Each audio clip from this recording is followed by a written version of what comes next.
Zio was dazed for about 10 seconds before remembering the need to reply. She looked at the golden masked man and nodded.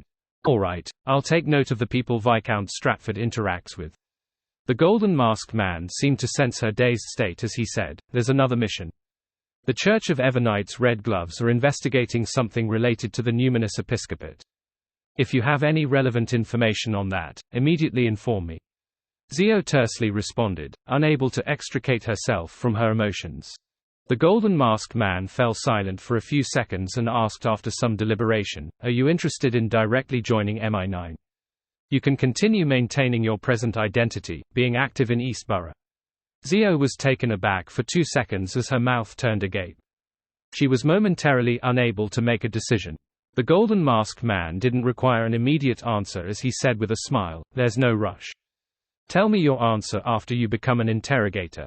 After saying that, he walked back, step after step, slinking away into the shadows at the other end of the alley. That same evening, Klein snapped awake from a dream. The soul imprint he had set up in Bockland Street sewers had been touched. Who is it that isn't sleeping in the middle of the night? Is Hazel not afraid of being possessed by a wraith? Klein sighed helplessly as he took out the iron cigar case which was wrapped in a wall of spirituality from under his pillow. He then walked to the balcony where the curtains were tightly drawn. Wraith Senor rapidly leaped onto the surface of a street lamp before passing the manhole and sinking deep into the sewers. After advancing a short distance, with the eyes of his marionette, Klein saw Hazel in commoner clothes. This lady was warily walking forward as she raised her left hand without realizing it to touch the necklace with 7 emeralds. In her right hand was a charm made from gold. Although the charm hadn't been activated, it exuded the feeling of sunlight and warmth, as well as the refreshing sense of morning dew. Upon seeing this scene, Klein suddenly recalled his encounter when strolling in the morning. Hazel had woken up early to stroll in her garden. She was gathering materials to create the Sun Domain charm. Morning dew. Klein guessed with uncertainty as he felt a little puzzled. This was because Hazel wasn't only half illiterate in the mysterious domain, but she also lacked quite a bit of knowledge. Furthermore, she was a believer of the Evernight goddess. Such a Beyonder wouldn't receive any response if she prayed to the eternal blazing sun. Even if something special happened, the smallest probability event would be that of receiving punishment. As she hasn't been digging and searching in the sewers for too long, that Beyonder that has been guiding her with a dream has turned anxious. That's why she was taught how to make Sun Domain charms via a dream. From the Marauder pathway, the corresponding high-sequence representative, Amon, is also known as a blasphemer. Does this mean that at a certain sequence of this pathway, they have the ability to pretend to be believers of other deities and circle around any defenses to obtain a response and create various kinds of charms? This does match their modus operandi. With Senor's vision, Klein watched Hazel walk deep into the sewers. Based on his spiritual intuition, although the Sun Domain charm was targeted at a wraith, it was far from sufficient to truly threaten a Sequence 5, with it dealing a certain amount of damage at best. After all, Hazel had no way of obtaining high-level materials. However, Klein didn't let his wraith possess her again, afraid that it would alarm the Beyonder who was influencing Hazel. After tomorrow's tarot gathering, he believed he would obtain a low-level item from the Marauder pathway, allowing him to make the corresponding investigations. Before that, maintaining the status quo was the best choice. Of course, the premise was that he was certain that Hazel wasn't able to dig up anything within a day or two. He had plenty of time to prepare. As a seer, he had many ways to make a confirmation. The simplest way was to head above the grey fog. After retracting his marionette, Klein took 4 steps counterclockwise and arrived inside the ancient palace which had stone columns propping it up. He conjured a pen and paper, and he wrote down the corresponding divination statement: something major will happen in Bockland Street over the next 3 days. With the topaz pendulum, Klein obtained a negative revelation. This also meant that in 3 days, no major incident would happen in Bockland Street. As for the possibility of what Hazel would really dig out, it would only affect him while being trivial to Bockland Street. He wasn't fazed. This was because something trivial wouldn't affect his subsequent plans. He didn't have any strong intentions of stopping her. He had previously given a hint to her at the ball. If Hazel didn't understand or didn't take it to heart, it was her problem. Klein didn't have any psychological burden on such matters. After returning to the real world, he waited for 45 minutes before Hazel came out. After confirming that no significant changes happened underground, Klein laid back in bed, and with cogitation, he quickly fell asleep. Monday afternoon at 3. Dark red beams of light that soared up from both sides of the long bronze table appeared before the fool Klein's, the son Derek's, and the world Gairman Sparrow's eyes. Justice Audrey remained in a good mood as she bowed at the figure shrouded in grey fog. "Good afternoon, Mr. Fool Tilda," Klein nodded with a smile as a response to this lady who often delighted him. Meanwhile, Audrey swept her gaze and discovered an additional card beside Mr. Fool's hand. A new card of blasphemy. "I wonder which pathway it's from. I really wish that it's from the spectator pathway." Audrey's heart stirred as she turned to greet the other members. Once everything was done, she looked to the end of the mottled table ahead of the hermit Catlia and said, "Honorable Mr. Fool, I've found 3 new pages of Roselle's diary. This was actually obtained from the Lowen Relic Search and Preservation Foundation, but as its founder and main sponsor, she easily received the opportunity to make a copy." Audrey was rather proud in regards to this. She was increasingly convinced that establishing such a foundation was a wise decision of hers. Unfortunately, to not expose her identity, she didn't share this matter with the other members of the Tarot Club.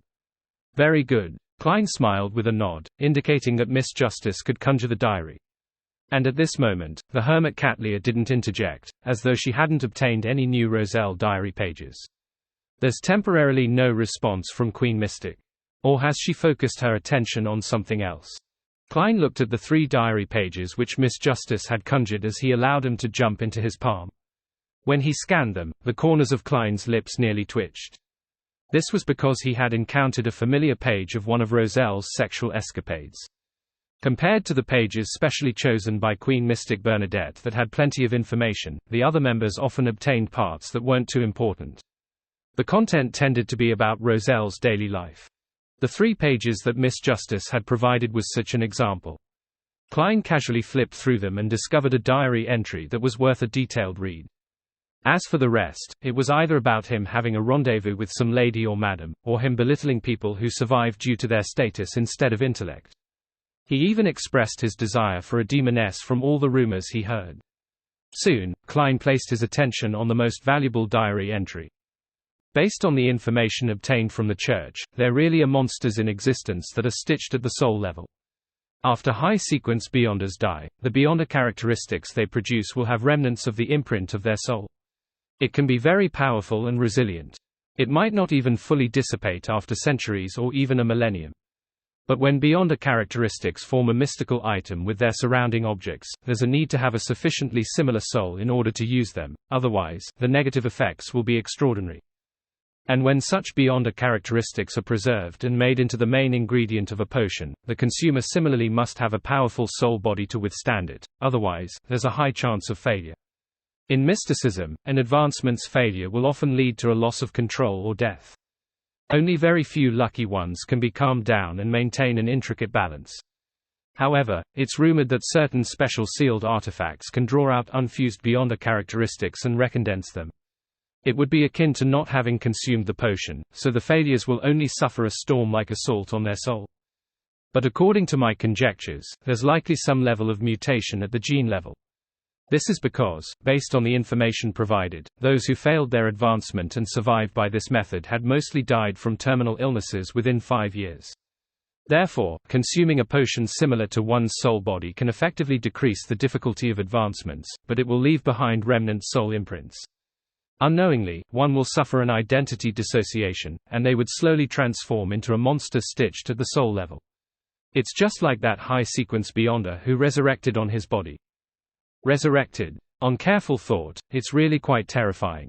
However, the church told me that there are roughly 3 methods to rid the high-sequence Beyonder soul imprints in a Beyonder characteristic.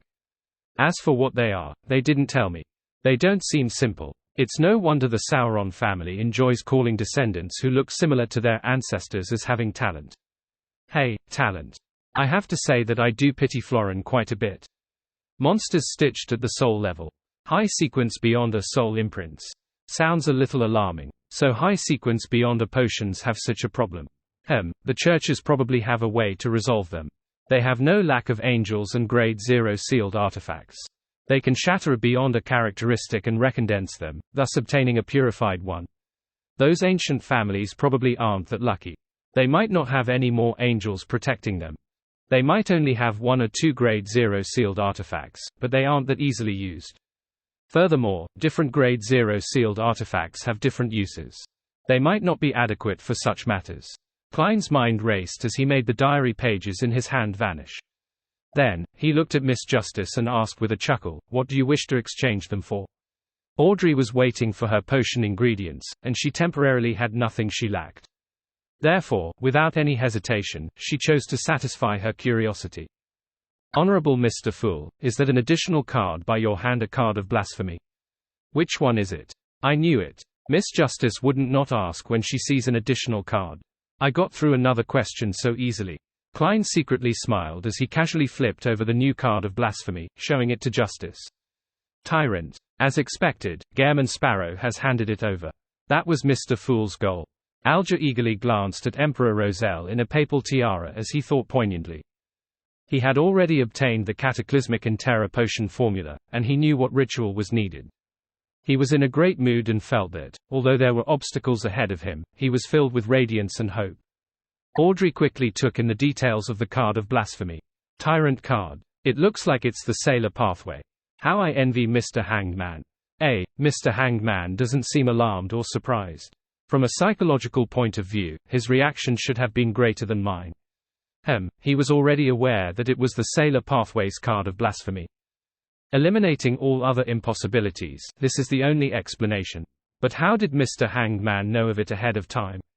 Sequence 0, Tyrant. The potion name corresponding to the Lord of Storms is Tyrant. This Tyrant card was likely in the form of the Hierophant, however, the actual meaning has certain discrepancies with some similarities. Some of it is inversed, and some are just an extension. In short, the interpretation of the card is that of a conservative view, an emphasis on submission at the level of the soul. By relying on dominance and strength, fear is created to bring about faith. Audrey, who had liked mysticism from a young age, interpreted it as she felt a strong sense of satisfaction. She felt that the payment of 3 Roselle diary pages was especially worth it. Card of blasphemy. Being equally good at interpretation and being knowledgeable, Katlia also quickly figured out the pathway in which the card represented. She also managed to add sequence 0, Tyrant, to the gaps in her knowledge. Apart from these facts, she also made a connection. The world Gairman Sparrow plotted the death of Sea God Calvatur, thus, allowing Mr. Fool to obtain that scepter representing Sea God's authority and begin answering believers in the name of Sea God. This time, he obtained the Tyrant card of the Storm Pathway. It's definitely no coincidence. As she thought about the matter, Katlia was suddenly alarmed, suspecting that Mr. Fool was secretly attempting to erode away the Lord of Storms' authority. A battle between gods. It's a massive plan that has a far-reaching influence. This is one of the true goals of Mr. Fool. As thoughts flashed through Katlia's mind, she retracted her gaze and stopped looking at the Tyrant card. Fors and Emlyn didn't understand much about Sequence 0. They had only heard Mr. Fool mention it once at a previous tarot gathering, therefore, they were only surprised that it was a card of blasphemy. They also began to link the name Tyrant and the Sequence 0's potion name to the Lord of Storms. The former began trembling a little, feeling as though she was being sacrilegious. As for the latter, he began imagining and guessing what was the name of the artificial vampire pathway's Sequence 0. It must be Moon. Or Crimson Moon. Emlyn's mind raced as he came to an answer. As for whether it was correct, he didn't mind it at all. He just felt that it was definitely close to the truth. Having grown up in the City of Silver, Derek had received quite a solid education in mysticism. He wasn't unfamiliar with the concept of Sequence 0, and he had even aimed his sights to becoming one at that level. Only by doing so could he bring the City of Silver out into the light and warmth, so as to bring hope and a future. This likely represents Elf King Soniathrim. So it's called Tyrant. However, his authority seems to be a little more than what the card represents. Derek thought as he participated in the ongoings of the tarot gathering in a rare instance. After showing it for 2 seconds, the Fool Klein covered the Tyrant card again before casually glancing at Ma'am Hermit. Katlia hurriedly said, "Honorable Mr. Fool, there aren't any new Roselle diary pages this time." As expected, Klein nodded gently and said with a smile, "That's all from me." Just as he said that, the world Gairman Sparrow looked at the Hanged Man. "After this gathering, I'll send you that ocean songster's beyond a characteristic." Can you find an artisan to create an easily portable mystical item? Another ocean songster beyond a characteristic. The same thought surfaced in the minds of Audrey, Emlyn, and company. Powerful Sequence 5 Beyonders weren't carrots that you could easily buy on the street. And Mr. World had killed several in the past 2 months. Which quasi-high-ranking member of the Church of Storms met harm this time? Katlia started off with her conjecture that Mr. Fool was attempting to erode away the Lord of Storms' authority as she came to such a thought. Force became increasingly fearful of Gehrman Sparrow as she kept warning herself not to use the 2 pages with demigod-level Beyonder powers. Derek couldn't help but think back to how City of Silver teams would clear a region of monsters. In that dark environment of despair, the number of Sequence 5 main ingredients and Beyonder characteristics were few and far between. There were even instances where there weren't any at times. Alright, Alger, who had already made the promise, calmly replied without mentioning the artisan's fees. This made people like Audrey and Katlia notice something. They suspected that Mr. World and Mr. Hanged Man had secretly cooperated and negotiated on certain matters. This coincided with Audrey's belief that the Hanged Man had the knowledge that the card of blasphemy was the Tyrant card, making her guess that the Tyrant card might have been one of the spoils of war that they had obtained in a private partnership. Without waiting for them to ask about anything they needed, the World Gehrman Sparrow surveyed the area whilst under Klein's control. I have here another Beyonder characteristic of a Sequence 5 Mentor of Confusion from the Black Emperor sequence pathway. It can be made into a mystical item, and it should possess the power to use the loopholes found in order so as to distort the words, will, and actions of a target. It can also raise one's physical state and create a certain degree of chaos and confusion to the surroundings. He described it in such detail because his target clients were Miss Justice and Ma'am Hermit.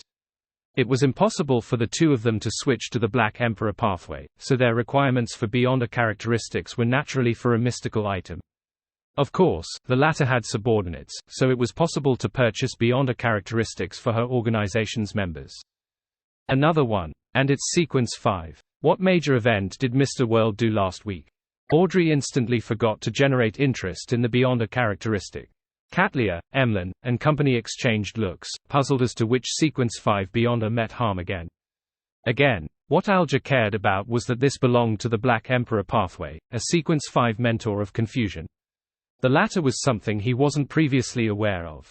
After nearly 20 seconds of silence, Audrey began to ruminate over Mr. World's words. Use loopholes found in order. Create chaos and confusion, raise one's physical state, and distort a target's speech, will, and actions. It seems to be very compatible with my dear Earl Hall. Besides, I also want to have such powers. I still have too many shortcomings just by relying on myself and lie. I should figure out the price first and find a chance to ask father. Let's see if he's interested in buying such a mystical item for himself or his adorable daughter. Audrey thought for a few seconds before raising her hand slightly. Mr. World, what do you plan on exchanging it for? Or how much do you plan on selling it for? A reasonable price for a ready-made mystical item like Death Knell costs £10,000 to £12,000. Just the Beyonder characteristic alone will be cheaper. It will be about £7,000 to £8,000. Klein had already done the math. Now, after some thought, he made the World Gehrman Sparrow reply, £8,000. He knew that if Miss Justice was really interested, she wouldn't haggle. Okay. Audrey nodded and turned to look across the table. Mr. Hanged Man, roughly how much would it cost to pay the artisan to turn such a Beyonder characteristic into a mystical item? Alger quickly did the math and said, £1,500 at the very least. It might be higher. Alright. Audrey shifted her gaze and said to the World Gehrman Sparrow, I'll consider it for a few days and give you an answer by the end of the week. You can continue asking if anyone else wants it. The World nodded in silence as he looked at the other members. He noticed that Ma'am Hermit hesitated for 2 seconds but ultimately kept silent. As for the rest, they were only watching with interest. Just as Audrey was about to ask about the fruit of the illusory chime tree, all the members heard the World Gehrman Sparrow hoarsely say, There's another Sequence 5 Beyonder characteristic from the planter pathway, Druid.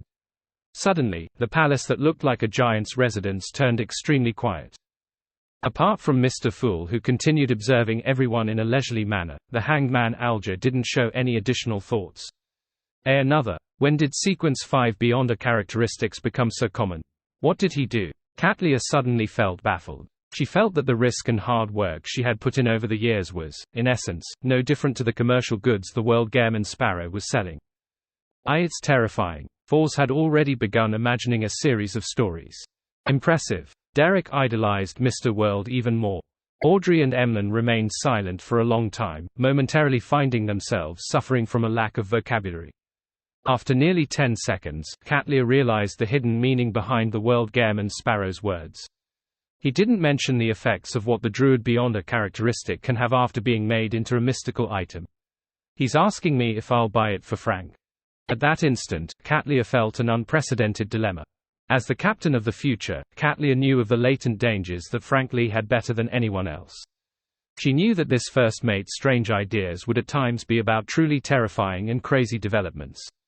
If it wasn't because those creations had yet to be proliferated and lacked the necessary elements, Katlia believed that the world would be different.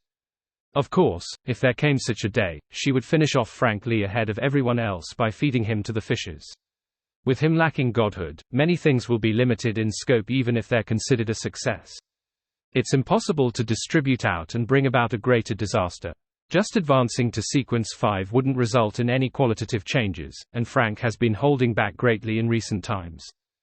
He's been focused on researching plants that can survive and grow through the absorption of monster corpses in the darkness. As her thoughts swirled and changed in her mind, Katlia finally made a decision. How much do you wish to get for it? She had a vague feeling that the World Gairman Sparrow was recently in need of money. £8,000. If you can replace it with large sums of gold coins, you'll receive a discount. Klein secretly heaved a sigh of relief as he answered using the world. At the thought of how Frank Lee could be able to afford this sum, and how he wouldn't reject a Druid's Beyonder characteristic, Katlia pondered for 2 seconds and said, "Deal. Give me a week to gather the amount." "No problem." Klein got the World Gairman Sparrow to retract his gaze. After the trip to the primitive island, if not for having garnered the attention of the existence hidden in the depths of the cathedral, he would have given himself a perfect score. In less than half a night, he had obtained an invaluable card of blasphemy, a mystical item with not less than £10,000, as well as a possible total of £16,000. Furthermore, no taxes needed to be paid. It was faster than robbing a bank. Unfortunately, that primitive island has vanished. Otherwise, I can always pay a visit when I'm lacking money. Klein's thoughts wandered as he watched Miss Justice look at Mr. Hanged Man and ask with a tone of anticipation, "Do you have the fruits of the illusory chime tree?" Audrey actually had some inkling to the answer. This was because Mr. World had obtained so many Sequence 5 Beyonder characteristics recently, and Mr. Hanged Man was suspected to have had a private partnership with him in the past week. It was unlikely that he had obtained nothing. I can figure out certain clues from Mr. Hanged Man's satisfied and confident state. Audrey felt increasingly confident in her ability to observe others. Alger chuckled and said, "I was just about to tell you that I've already obtained the fruit." Excellent. Audrey held back and didn't act overly agitated. This meant that she had gathered all the ingredients for Hypnotist. All she needed to do was wait for her psychiatrist potion to completely digest before she attempted the advancement. And it wouldn't take too long. Having already become an Aunt Agony in the aristocrat circles in Eastchester County, Audrey thought with great certainty. To be frank, if she hadn't deliberately guided the topic of conversation, Audrey wouldn't have imagined that the aristocrats that all looked beaming with decent demeanors suffered immense stress. They had pains that others would find impossible to imagine. The changes of the times and the trends of society made them worried about the futures of their families and self. Of course, this was also related to them not being powerful aristocrats, as well as the limited resources they held on hand. These matters made Audrey truly understand the concept of a facade. She understood that faced with different targets, everyone wore a different facade. After concluding such situations, she had instantly digested a significant amount of her psychiatrist potion as her progress clearly sped up. Perhaps, in 2 weeks, more or less. In short, before I return to Backland, I should be able to become a hypnotist. Audrey looked at Alger with bright eyes and asked, "What do you want in exchange?" Having advanced to Sequence 5 recently, and having obtained the key to the door of demigods, as well as being about to possess a potent mystical item, Alger was lacking in money the most at the moment. Therefore, he said without any hesitation, £2,000. Deal. Audrey agreed with relatively great ease. This amount of money didn't need a reimbursement, for she could easily afford it herself. After completing the transaction, Audrey couldn't help but heave a sigh of relief. She finally didn't feel like she was falling behind in the Tarot Club. During this period of time, she had watched Fours become a Sequence 7, and watched Mr. Hangman approach the level of a high Sequence Beyonder. She also saw Mr. World finish off one Sequence 5 Beyonder after another, producing their corresponding Beyonder characteristics again and again. Yet, she remained as a psychiatrist, a Sequence 7 Beyonder. She couldn't help but feel stressed as she became a little anxious. She relied solely on placating herself, and Susie's counseling, to prevent any emotional problems from happening. Now, she had finally taken a step forward towards becoming Sequence 6. As the delighted Audrey increasingly enjoyed the gathering, she heard Ma'am Hermit say to Mr. World, "I can provide an answer to that drop of blood from the mythical creature. Do you wish for a private communication?" The Fool Klein controlled the World Gairman Sparrow with piqued interest as he asked. "If it's solely an exchange of information, I'll make a killing out of nothing," he thought with anticipation. Katlia looked around, and after a few seconds of thought, she shook her head and said, "There's no need. I can only provide two forms of payment. 1. A single glance at the Wheel of Fortune card. I believe you know what this card of blasphemy that was created by Emperor Roselle means. 2. It's to provide the means to regain a certain amount of strength during one's weak stages. Please pass this message to that angel, and ask if he is satisfied with such a payment. Provide the means to regain a certain amount of strength during one's weak stages. Queen Mystic has guessed that it's related to the Snake of Fate. That doesn't make sense. An angel includes a Sequence 2 soothsayer. Can't the Fool have an angel from the Fate pathway serving him? I've no idea if Will or Septon knows the way to become the corresponding pathway's Sequence 0. If he is unaware, then taking one look at the Wheel of Fortune card would be an irresistible temptation. However, it's unlikely. He has lived for so long, and he's a Sequence 1 at that. It wouldn't be so terrible to the point of only now grasping the ritual to becoming a god. Hey, I wonder what Roselle looks like on the Wheel of Fortune card. It has a snake with the Emperor's face and other animals. Klein casually thought as he deliberated and made the fake person, the world, say, "Okay. If a transaction is ultimately made, you will need to pay an additional amount." "What do you want?" Katlia asked cautiously. The World Gairman Sparrow said with a hoarse laugh, "I want to meet Queen Mystic." "Don't worry. The matter is very simple. There's just something that needs her help." After a moment of silence, Katlia said, "I can only try my best to facilitate it, but I can't give any guarantees." Upon hearing their conversation, Audrey suddenly found it surreal. Has the Tarot Club already matured to such a level? Aside from Mr. Fool, from us only being able to exchange basic knowledge in mysticism and Sequence 9 potion formulas, it has developed into transactions involving cards of blasphemy and the blood of mythical creatures. It hadn't even been a year. It's like a dream. I've also matured significantly. As Audrey sighed, the hermit Katlia continued looking at the World Gairman Sparrow and said, "There's some news regarding the Marauder Pathway mystical item you want." As she spoke, she requested Mr. Fool's help to conjure an item that resembled a tweezer. This tweezer was grayish-white in color, as though they were formed from two finger bones. Apart from that, it was relatively ordinary. Katlia introduced, "It's called Broken Finger. It can enhance the stability and agility of your wrist and fingers. It allows you to easily steal items in the pockets of your target without being discovered. The negative effect is kleptomania when worn. It costs £500. It corresponds to Sequence 9 Marauder. There's a slight premium involved." Klein considered for a moment and said, "All right. Let's close the transaction as soon as possible." This way, he could investigate the region dug up by Hazel in the sewers, so as to eliminate any hidden risks. After the conversation between the duo ended, Fours asked with the intention to express interest in a purchase so that she could use it when the need arose. "I need a cursed item from an ancient wraith, as well as its remnant spirituality. Please help me take note." After she obtained a positive reply from the members, the Moon Emlyn sized up his surroundings and leaned back into his chair, and he said to the Sun Derek, "Does your City of Silver have the Beyonder characteristic that corresponds to Sequence 5 of the artificial vampires?" He didn't wish to call the fellows covered in pus as described by the Sun as sanguine, therefore, he changed the way he phrased his question. From his point of view, since there were often mutated vampires appearing around the City of Silver, then obtaining one or two Sequence 5 Beyonder characteristics wasn't too difficult. Furthermore, they clearly lack the potion formula of this pathway as well as an artisan. Their retention of these beyonder characteristics depends only on luck. Time needs to pass to determine if they would corrupt the items surrounding him, transforming into sealed artifacts. Emlyn convinced himself that he was helping the City of Silver instead of asking for the Sun's help. Derek was stunned as he answered in complete honesty, "Yes. But Mr. Moon, do you wish to be covered in pus?" Emlyn's expression froze as he was momentarily unsure if the Sun was mocking him or warning him. Upon seeing this, Derek hurriedly added, "Many of them have serious levels of mental corruption, and without the potion formula, our City of Silver wouldn't waste the effort to cleanse such problems." "Is that so? This will be troublesome." Emlyn nodded slightly and said, "Got it." He didn't involve himself in possible transactions, preparing to seek advice from the upper echelons of the Sanguine to figure out the matter regarding the mental corruption of beyonder characteristics. With the transaction segment coming to an end, the Tarot Club's members began their free exchange segment. Audrey looked straight at Gairman Sparrow and said with some hesitation, "I would like to know where the Mentor of Confusion characteristic came from. If it involves certain secrets, you can choose not to answer." She was making the preparations to convince her father, Earl Hall.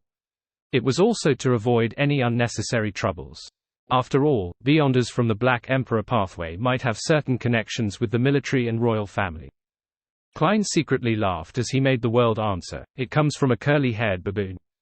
"It comes from a curly-haired baboon." Audrey was momentarily unsure if Mr. World was referring to a real curly-haired baboon or someone who couldn't be considered human. In the Loan Kingdom, curly-haired baboons were a common term used to mock others, often used as a joke for low intelligence. From the looks of it, Mr. World doesn't wish to provide any further explanation. "Alright then, I'll just treat its origins as that of a real curly-haired baboon." Audrey didn't ask further as she said, "Didn't I visit a place that had the tradition of worshipping dragons while seeking out the traces of a mind dragon? But didn't you discover that the mind dragon lived in the sea of collective subconscious in the local residents? And to ensure your safety, you chose to leave?" Katlia replied. "You went back?" Foles asked with a guess. Audrey shook her head. "No, I've long left the area. I've only heard of a rumor recently. An archaeological team entered one of the villages in that area. A member suddenly went mad at night, and the mental illness seemed contagious. The other members went mad in turn as they killed each other or themselves. Eventually, not a single member survived." Alger was just about to say something when Katlia said, "This matches the traits of a mind dragon." "I have no doubts about that. I'm just curious if the mind dragon will remain in that region." Audrey expressed her thoughts. "No," Alger and Katlia replied in unison. Sitting at the long mottled table, the Fool Klein made a connection to something else. The anchor of the deities.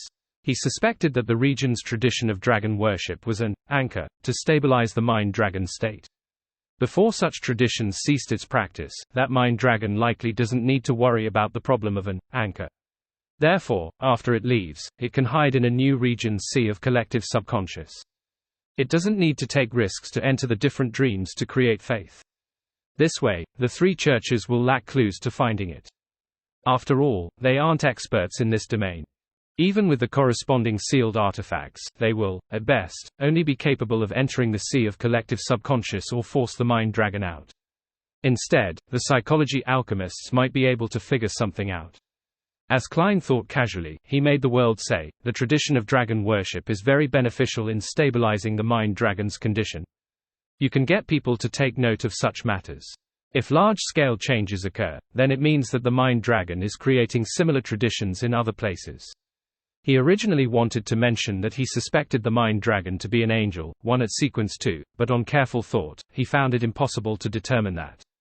Indeed, when humans reach sequence 2 and reach the level of an angel, they will need the anchor of faith to secure themselves to prevent themselves from going mad. But that is a dragon in the true sense of the word, an ancient beyonder creature. It has the madness inherited from its ancestors, and even if it's cleansed and weakened every generation, it's definitely easier for it to lose itself compared to humans. Therefore, it might be a sequence 3, or even a sequence 4 that needs an anchor to resist its inclination of losing control. That folk tradition is beneficial in stabilizing the dragon's condition. Audrey asked in doubt and puzzlement. Yes. The world didn't give an explanation aside from providing an affirmative response. Audrey subconsciously turned her head to look at the other end of the long bronze table. She began considering if she needed to consult Mr. Fool and pay the corresponding price. Upon seeing this, the fool Klein surveyed the area and said with a chuckle, "Why do you think the various deities want to spread their faith? Isn't it because God loves the world so much?" This standard and orthodox answer surfaced in Audrey's mind. Following that, she, Alger, Katlia, and the other members thought of the second answer. Stabilization of one's condition. No way. At that moment, Foz found her brain lacking. No matter how good she was at coming up with stories, there was no way she could come up with something like that. To think that's the case. No, I can't eliminate the possibility that Mr. Fool is only mentioning one of the possible reasons. He is secretly eroding away the Lord of Storms' authority. This is related to godhood. I should consult Her Majesty about this in the future. Katlia nudged the heavy glasses on her nose bridge as she made a guess. Alger had previously seen the picture, and when he heard such matters, he no longer had that trembling sense of paralyzing fear. Instead, he began seriously considering why faith could stabilize the conditions of a demigod creature. The other members, including Derek, felt a little horrified. They felt that what they had heard was sacrilegious. They didn't dare think too deeply about it or say a word. This wasn't something that only involved the evil gods like the true creator. It had an intimate connection to the 7 orthodox deities and the existence of the City of Silver creator. The fool Klein didn't say anything further as he allowed them to maintain their silence while he appeared extremely relaxed. After about 10 seconds, Audrey forced a smile and said, "That's all I've encountered recently." What she meant was that was all from her, and it was the others' turn. Foz and Emlyn had nothing they encountered that was worth informing to the others. They shook their heads, indicating that they had nothing to say. Of course, the latter actually wished to flaunt his victory of the hunting competition that won him the ring made by the ancestor. Alger thought for a moment and looked at Gem and Sparrow. Can that picture be shared with everyone? He believed that the picture was directly connected with certain matters that happened in Afternoon Town and the Giant King's court. It gave the Sun some prior knowledge of what would be discovered or encountered if the City of Silver were to continue exploring. From that, he would be prepared ahead of time, allowing him to avoid danger. And it was because of this that sharing was a better choice than keeping it to himself. "I don't mind." Klein had similar considerations as he made the World reply. "What picture? It seems to be very important. This is a picture Mr. Hanged Man and Mr. World saw during their partnership in finding the Tyrant card." Audrey waited in curiosity. Gazes were cast over as Alger obtained Mr. Fool's approval as he conjured the picture of the City of Silver creator being eaten by the kings of angels. The bloody, sinister, terrifying, and dark picture instantly left the Tarot Club members stunned. Even the knowledgeable Katlia momentarily lost her ability to think. Who are they? What are they doing? This is way too brutal a meal, right? Us sanguine no longer do such things ever since the 4th epoch. We respect life and only drink blood. Emlyn was quite stunned by what he saw. As he had never seen the 6 statues in the Tudor ruin, he was unable to recognize the 3 figures. Back when the World shared the images of the 6 statues, he had yet to join the Tarot Club. However, he recognized the victim from the resplendent cross. He was likely, perhaps, probably the creator of the City of Silver, the legendary ancient sun god. In a previous free exchange segment, the Sun had shared with them the corresponding symbols and sacred emblem of the Lord that created everything. Isn't this the eternal blazing sun, the Lord of Storms, and the God of knowledge and wisdom who Mr. World once presented? Why are they eating a human? No, they are feasting on the ancient sun god, the creator of the City of Silver. Audrey was dumbstruck as she instinctively suspected if someone had distorted or blasphemed the images of the orthodox deities. As Foz trembled in fear, she found the picture that was filled with darkness and evilness to have a form of aesthetics and was of high artistic value. In her mind, she had already come up with a title for the picture, The Last Supper. Katlia had never seen the 6 deities' statues before, and she only knew the ancient sun god. She subconsciously frowned and blurted out, "Kings of angels." Yes, at least the 3 present were, Alger said without any doubts. However, he wasn't sure who the dark infant inside the City of Silver creator was. As he spoke, Alger glanced at Derek and noticed that the youth's eyes were glazed over, his thoughts a mystery. At this moment, Derek's mind was filled with misery and despair. He believed that the one being eaten was the creator which the City of Silver believed in. He had also recognized the surrounding three to be the eternal blazing sun, the Lord of Storms, and the God of knowledge and wisdom. This made him suspect the term, forsaken land of God. In the various tomes in the City of Silver, they emphasized that God had forsaken the land due to certain reasons. It made him turn into the people of the dark. Therefore, as long as everyone repented from the bottom of their hearts and pleaded for forgiveness, the day would come when God would truly return to illuminate the entire world with sunlight. That's not right. No amount of repentance or seeking forgiveness can redeem the City of Silver. Derek muttered inwardly. That's because God is dead. Eaten and never to return. This meant that the City of Silver's miserable pursuits and hope were only a mirage, one that would never be fulfilled. After a long silence, Audrey said, trying to convince herself, this is a distortion of the legend of how those three gods were born from the soul of the Creator. Three gods. Catlia's and Emlyn's eyes constricted at the same time, having figured out the general meaning of the picture. They knew what alarming matter it represented. Perhaps, but there's no way to explain that infant, Alger replied. He silently glanced at Mr. Fool, and he realized that this impressive existence had no intention of speaking. All he did was watch silently. With Audrey silent, the remaining members of the Tarot Club didn't say a word either. This silence continued until Alger dispersed the picture and turned to ask Derek, have you investigated the matter regarding your former chief's mausoleum? Upon hearing Mr. Hanged Man's question, Derek replied in shame, no. I've been constantly assigned to patrol missions recently, and I didn't have the time to investigate. Alger wasn't too surprised, but he was puzzled over one thing. Why don't you get the help of a few friends? You don't have to tell them your true motives. Split the task into very minor missions that wouldn't garner much attention. Let them search for information in different areas. This way, even if anything gets exposed, it wouldn't implicate them in a fatal way. Derek fell silent for a few seconds before saying, I do not have friends. Before his parents died, he had a certain number of friends from general education classes and those at the combat training field. After all, there weren't many people that are roughly the same age in the City of Silver. They often got to meet each other, and they would even become teammates. However, after his parents' death, Derek had become introverted for a very long period of time. Burdened by the secret of the Tarot Club, he unknowingly distanced himself from his friends and stopped interacting with them. The last time someone visited him at home was Dark Regents who had been corrupted by the true Creator. Alger choked on the son's reply. After taking a breath, he reorganized his words. That's not a good thing.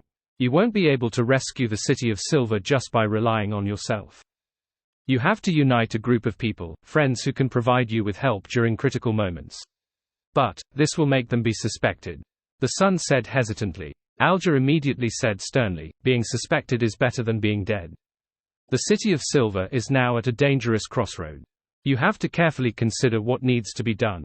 It's impossible for there to be no sacrifices in such matters.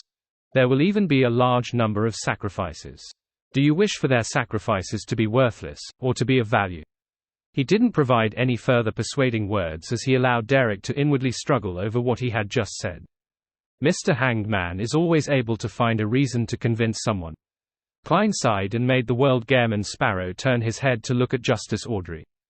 Are you currently able to treat relatively serious mental illnesses? His only understanding of a psychiatrist was frenzy and dragon might. He knew little about the rest, having only heard Miss Justice occasionally mention placate and psychological cue. Therefore, he wasn't sure how capable she was at treating mental illnesses. Audrey's attention was caught as she eagerly replied, yes I can. There's no problem. Mr. World, do you have a friend that requires treatment? I happen to lack patience. She thought in excitement. At this moment, Emlyn raised his right hand and held it to his mouth and nose, as though he already knew the answer. Klein silently sighed and made the world said with a low chuckle. No, I'm the one who needs treatment. The entire magnificent palace suddenly turned extremely silent. Alger, Catlia, and Foz all knew that Mr. World was a crazy adventurer, but they never expected him to have a relatively serious mental illness that brought him to the brink of complete insanity. This is the price for strength. Foz trembled as she felt increasingly afraid of Gairman Sparrow. Communication and reasoning was still possible with a crazy adventurer, but it was impossible with a lunatic. The mental terror candle wasn't able to fully treat his mental illness. It has already reached such a severe state. Emlyn, who had expected this, felt that the world could go mad at any moment. Derek didn't think too much about it, solely feeling concerned for Mr. World. He had wanted to say that the City of Silver had a psyche analyst that could provide treatment, but realized that it would expose too many problems. All he could do was shut his mouth as he looked at Miss Justice with an expectant look. Audrey was alarmed, lost, and puzzled. She said with some deliberation, "Mr. World, based on my observation, you shouldn't have any relatively serious mental illnesses. If it's just anxiety and immense pressure, you can condition yourself and properly relax yourself to recover. There's no need for direct treatment." The World Gairman Sparrow chuckled and said, "The reason you didn't discover it is because the mental illness from before has been treated. I'm only making a reservation. If similar signs appear again in the future, I wish to receive timely treatment." "I see." Audrey nodded in enlightenment. She suddenly felt a little pity for Mr. World. She felt that this Cold Reaper who had killed several Sequence 5s a week was a cold and profound blessed of Mr. Fool.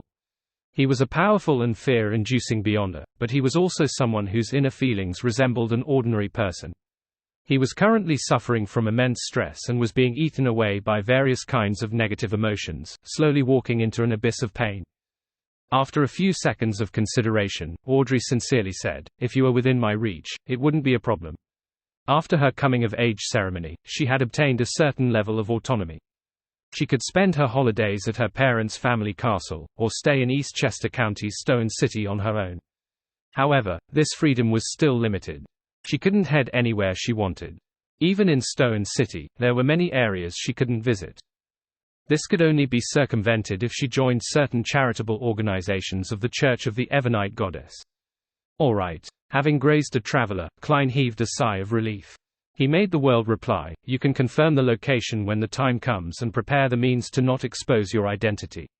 Audrey tersely answered as a scene naturally surfaced in her mind. She and Mr. World would be in two separate compartments somewhere, with a wall or wooden board in between them as she conversed with him and administered treatment. In such a situation, Mr. World wouldn't be able to determine that it's me. To him, it doesn't matter as long as he's treated. This also means that if I can't make myself available, I can get Susie to do it. Mr. World definitely wouldn't believe that the one treating him is a dog Tilda. Oh, Susie doesn't know the existence of the Tarot Club. Unless it's necessary, I shouldn't get her to help Mr. World. As Audrey thought, she suddenly felt the joy from thinking up a prank as she went through a great deal of effort in order to stop the corners of her lips from curling up. After confirming this matter, Klein thought of another problem and got the World to look at Katlia. "Can you provide a crate of explosives?" He believed that as a pirate admiral, she definitely didn't lack the resources in obtaining them. "Yes. When do you need it?" Katlia didn't ask why. With Gairman Sparrow killing so many Sequence 5s, a crate of explosives was nothing. "Send it together with Broken Finger." Klein controlled the World to say, "How much will it cost?" Katlia replied without minding it, "Just treat it as a freebie for purchasing Broken Finger." A crate of explosives wasn't expensive at sea. They were even rather cheap. "I like that." The fool, Klein secretly said as he made the World nod and then remind everyone, "That picture from before, try your best not to recall it or even try to draw it when out in the real world." Audrey and the other members subconsciously glanced at the other end of the long bronze table and realized that Mr. Fool didn't say anything against it. They immediately turned serious and didn't dare to be careless. This also made Katlia's thoughts of writing to Queen Mystic Bernadette about this matter be placed on hold. She had to consider a suitable method that could avoid influencing factors. Following that, the free exchange segment slowly came to an end as the area above the grey fog fell silent. Returning back to the future, Katlia stood behind the window of the captain's cabin. She was clearly in a dilemma. Finally, she took a deep breath and exhaled. As she nudged her glasses, she left the captain's cabin and walked to Frank Lee's room. This first mate had been chased to the bottom cabin after the crew's unanimous vote. It was to prevent his experimental products from suddenly spreading. Frank Lee was rather pleased with this because his new residence was much more spacious. Furthermore, it also suited the condition of a dark environment. Knock, knock, knock. Katlia came to the bottom cabin and rapped at the door. "Wait a moment." Frank Lee shouted a reply. It was unknown what he was busy on. After a minute, he opened the wooden door with his sleeves rolled up. He asked in puzzlement, "Captain, is there something?" Katlia didn't directly answer him as she used her night vision to peep into the pitch-black interior. She saw blue fish laid on the table with their eyes wide open. From the gap between the scales, green sprouts grew out. Some were already mature with an ear of wheat. You succeeded. Katlia held back her instinct to take a step back as she asked. Frank nodded in glee before shaking his head. Not yet. But I've already made significant progress. I've crossbred wheat, mushrooms, and a bit of a rose bishop cells, and I achieved a first-stage product. Placing them in the stomachs of fish, they will be able to absorb the flesh and blood to grow to maturity even without any light. But the current issue is that the target is supposed to be monster corpses. There's a need to prevent the poison and madness accumulated inside to not spread to the food after their flesh and blood is absorbed. Also, producing them is a problem. There's definitely not that many rose bishops who are willing to be material. Therefore, there's a need for them to have the ability to split and absorb flesh and blood themselves. After hearing Frank Lee's description, Katlia silently nudged her glasses. Will such food begin to absorb flesh and blood and multiply while inside a human's stomach after consumption? Frank Lee fell into deep thought. After a few seconds, he said, in theory, no. Because no one will eat them raw. I will have to test its activity under high temperatures. No, they still lack the ability to split themselves. It doesn't matter if they have any activity. Seeing Frank Lee in his confused state, Katlia fell into a dilemma again. After a while, she slowly asked, I have a channel that allows me to obtain a druid's beyond a characteristic. Do you need it? Of course. Frank became thrilled. Many a time, my abilities are what limit my ideas. I kind of regret it. Katlia suddenly had such a thought. Monday evening. 160 Bockland Street. Klein set up a ritual and summoned himself. He planned on investigating the secret hidden in the sewers. While responding above the grey fog, he was in a dilemma about the card to use, the Black Emperor or the Tyrant card. It was like the selection of clothes before heading out. In consideration of how Backland was a place where the Church of Storms was a very powerful faction, and being afraid that he would end up attracting high-sequence irascible bros, Klein ultimately chose to use the Black Emperor card. He wore a crown and black armor with a cape behind him. Aside from this card of blasphemy, he also brought Creeping Hunger, Azek's copper whistle, Sonor's gold coin, and Broken Finger, the Marauder Pathways mystical item which Katlia had given him 3 hours ago, as well as some ordinary explosives. Of course, Klein didn't bring the entire crate of explosives. For a spirit body, it was just too heavy. He only took out 5 sticks and left Sonor to hold them in his body. As for Death Knell, he had left it in his room. This was to prevent himself from having the urge to participate in a battle. He had very clear goals, so once he discovered any problems, to avoid danger, he would immediately leave and not stay behind. On the contrary, a powerful weapon would end up making him act bold, making him wish to probe deeper and resolve the matter by himself. This is Backland. It's best that I don't create too great a commotion. As for what's hidden in the sewers, I have no way of being clairvoyant about it. I can only divine whether it will be dangerous. Klein looked at the wall clock in his room, and he confirmed that there was another hour and a half before Hazel took action like she usually did. His figure suddenly vanished as he passed through the balcony's glass and flew into the streets before entering the sewers. In the dirty and humid environment, Klein took out a low and gold coin and made Wraith Sonor appear in front of him with his dark red coat and old triangular hat. Following that, he handed over the tweezers that resembled 2 ground bone fingers to his marionette. Just holding it on him for a short period of time had nearly made him steal the sewer's manhole cover. Sonor held Broken Finger and walked ahead. Dressed as the Black Emperor, Klein turned invisible and walked behind, allowing his marionette to open up a gap of at least 50 meters from him. With this distance between him, he was no longer affected by kleptomania, and as a dead person, Sonor also lacked the thoughts of stealing. He didn't even have any thoughts. Turning in at the corresponding fork and passing through the hidden door, Wraith Sonor held the grayish-white tweezer and appeared inside the half-natural, half-artificial cave. Unlike before, the oilskin-wrapped tools like shovels had changed positions. The hidden passage on the right had deepened a little. That was clearly Hazel's main focus. Right on the heels of that, Klein, who didn't enter the fork, leaned against the water of the sewers, his back facing the target region. He controlled his marionette as he walked deeper into the right passage. Soon, Sonor came to the end. At this moment, Klein suddenly felt the grayish-white tweezer in his marionette's hand tremble subtly, as though it had been attracted by some unknown object not far away. The unknown item was deep and profound like a calm ocean. It made it difficult to pry into its exact state. A characteristic that's alive, much closer to that of a spirit. Klein was only able to determine this as he immediately let Sonor use Mirror Leap to return to the half-natural, half-artificial cave, onto a shovel that hadn't rusted. He didn't attempt to head deeper underground via the passage. Then, Sonor appeared again, took out the 5 ordinary sticks of explosives from inside its body, and placed them in different spots. Every wraith was a demolition expert. After doing all of this, Sonor's figure phased away, appearing on the surface of the gold coin in Klein's hand. As he stuffed the gold coin into his body, Klein raised his right hand, in preparation to snap his fingers and trigger the 5 sticks of explosives. His idea was very simple. It was to deliver an explosion of a suitable scale in order to destroy Hazel's hard work and traces. It would attract the Nighthawks and resolve everything. This way, regardless of what was hidden deep in the passage, it wouldn't bring him danger.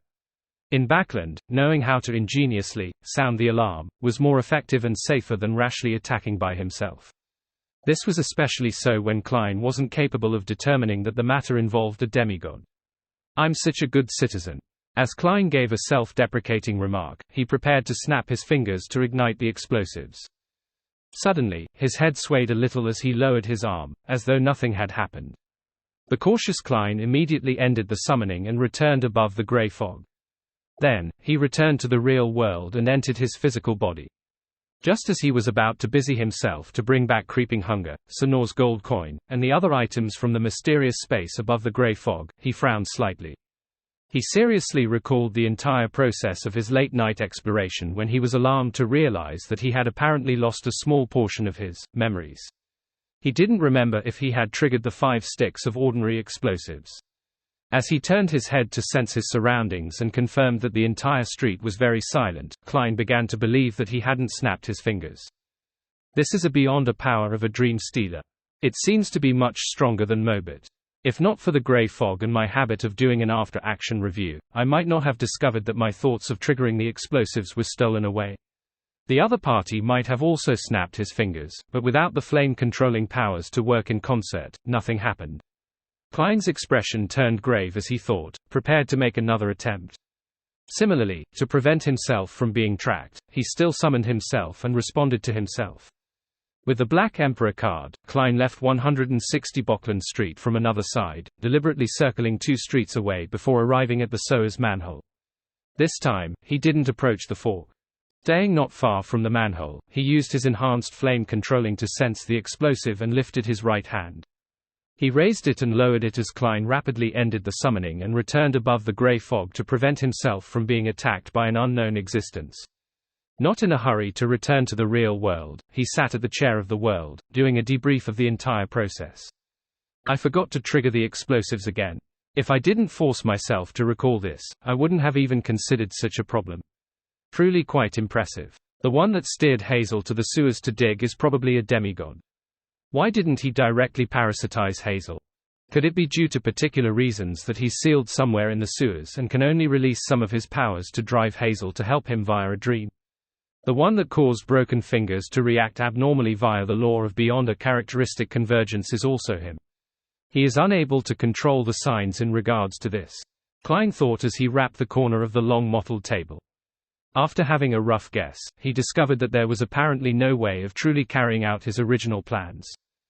This was because his thoughts would be stolen once he entered the distance in which he could use flame controlling to ignite the explosives. Even if he recalled it later, there was no way to make up for it. Considering how Hazel would be affected by her dream, Klein suspected that the limits to the person's powers didn't stop at the manhole. If he discovered that Hero Bandit Black Emperor was related to Dwayne Dantes, then he would lose his corresponding thoughts and memories even while sleeping in his bedroom. However, he has no way of locking onto me by passing over the gray fog. Hey, does he think it's so easy to stop me from sounding the alarm? Klein thought as he cautiously summoned a paper figurine and used a tiny amount of the powers of the mysterious space above the gray fog. With the ritual that had yet been terminated, he conjured an angel and forcefully created an interference effect. After doing this, he carried the Black Emperor card and entered his bedroom with his door of summoning. Klein's new plan was to head to another street, find a random house, and borrow some pen and paper to write. At the end of the 6th left fork in the Bockland Street sewers, there's a secret passage that's suspected to hide a demigod from the Marauder pathway, or something similar. Then, with the image of Bockland Street, he would plaster the piece of paper on St. Samuel Cathedral's entrance as a public notice. Of course, he would politely knock on the door to let the bishop's inside sense it to prevent ordinary people from first seeing it. At times, the most primitive methods are the most effective ones. Just as Klein was about to leave 160 Bockland Street from another area, he suddenly felt a tremor as a deep rumble sounded from afar. It was ignited. The explosives were ignited. Who did it? Klein paused in surprise. It was definitely not done by him, as it couldn't have been delayed for so long. And previously, there wasn't anyone in the sewers. Even if there was someone, the thought of igniting the explosives would be stolen away. Unless a demigod happened to come. But how could it be this coincidental? There's another possibility. It was done by the demigod from the Marauder pathway. He had repeatedly stolen my thoughts before, preventing me from using flame controlling. It was to buy time to leave. Now that it's finally done, he triggered the explosives to destroy all the evidence. That adheres to logic, as he should know very well that a powerful being whose origins can't be traced cannot be stopped if he insists on sounding the alarm. The best solution is to drop its tail in order to survive, just like a gecko. However, if he can leave, why did he steer Hazel into digging the secret passage? Doing so will deal tremendous harm to him. Klein thought of certain possibilities, but he was unable to verify any of them. Furthermore, he was certain that the underground explosion was bound to have already attracted attention. Hence, he immediately left Creeping Hunger and other items behind, terminated the summoning, and returned above the grey fog. After returning to the real world, he stopped the ritual, cleared the altar, and cleaned all traces before getting into bed. 39 Bockland Street, Member of Parliament Max House. Hazel, who didn't sleep at all, was alarmed by the tremors and deep humming sound. She walked to the balcony and drew the curtains to look towards the sewer manhole. However, she didn't notice any anomalies. After observing for a while, the uncertain her had decided to cancel her operation for the night and sleep in peace. At this moment, she suddenly heard squeaking as she turned to look at the corner of her balcony. At some point in time, there was a grey rat sitting there covered in sewage water. Despite getting in bed, Klein didn't manage to sleep until daybreak. This was because he believed that, with most people stirred awake from the commotion underground, him sleeping too soundly without noticing anything would make him suspicious. Indeed, just as he got out of bed, walked to the balcony, and drew the curtains to pretend to search for the source of the commotion, Walter came knocking at his door. 2 servants with double-barreled hunting rifles were assigned to protect their employer to prevent any accidents from happening. Before long, the police arrived. Based on the descriptions of the residents in the area, they identified the sewers as the target. As for what they discovered or whether they sought backup from the Nighthawks, the ordinary citizen, Mr. Dwayne Dantes, had no idea. After confirming that there wouldn't be any more accidents, he sent his butler and servants away and quickly got some sleep. By the time he woke up again, Bockland Street had been restored to normal. Pedestrians were on the streets, and the carriages were coming and going. The Intis parasol trees that lined the side of the street continued making the area seem tranquil. Are the results of the investigation out? Klein looked at himself in the mirror as he asked Richardson, who was helping him smooth his clothes. Richardson had already inquired about the matter and was waiting for his employer to ask. He immediately replied, apparently some gang members were trading firearms in the nearby sewers and accidentally triggered an explosion. What a reasonable explanation. Klein didn't probe deeper, nor did he consider where the demigod of the Marauder pathway who stole away his thoughts went to or if the Nighthawks found him. Firstly, this was because he believed that the demigod's action of igniting the explosives would definitely implicate him in a serious manner. If the demigod had the ability or suitable environment to do so, he would have long parasitized Hazel without going through the convoluted and troublesome hassle. This also meant that in the next 2 to 3 weeks, or even 2 to 3 months, Klein didn't need to worry about the demigod. Secondly, if he continued pursuing the matter and pushed the demigod into a corner, Klein had no doubts that he would be harmed as a result. Once the demigod lost all inhibitions and began affecting the surroundings on a large scale. Then, even if he didn't expose himself, he would suffer the demigod's attack, as well as implicate the innocent residents along the street. Apart from the first 2 reasons, Klein was apprehensive over the matter.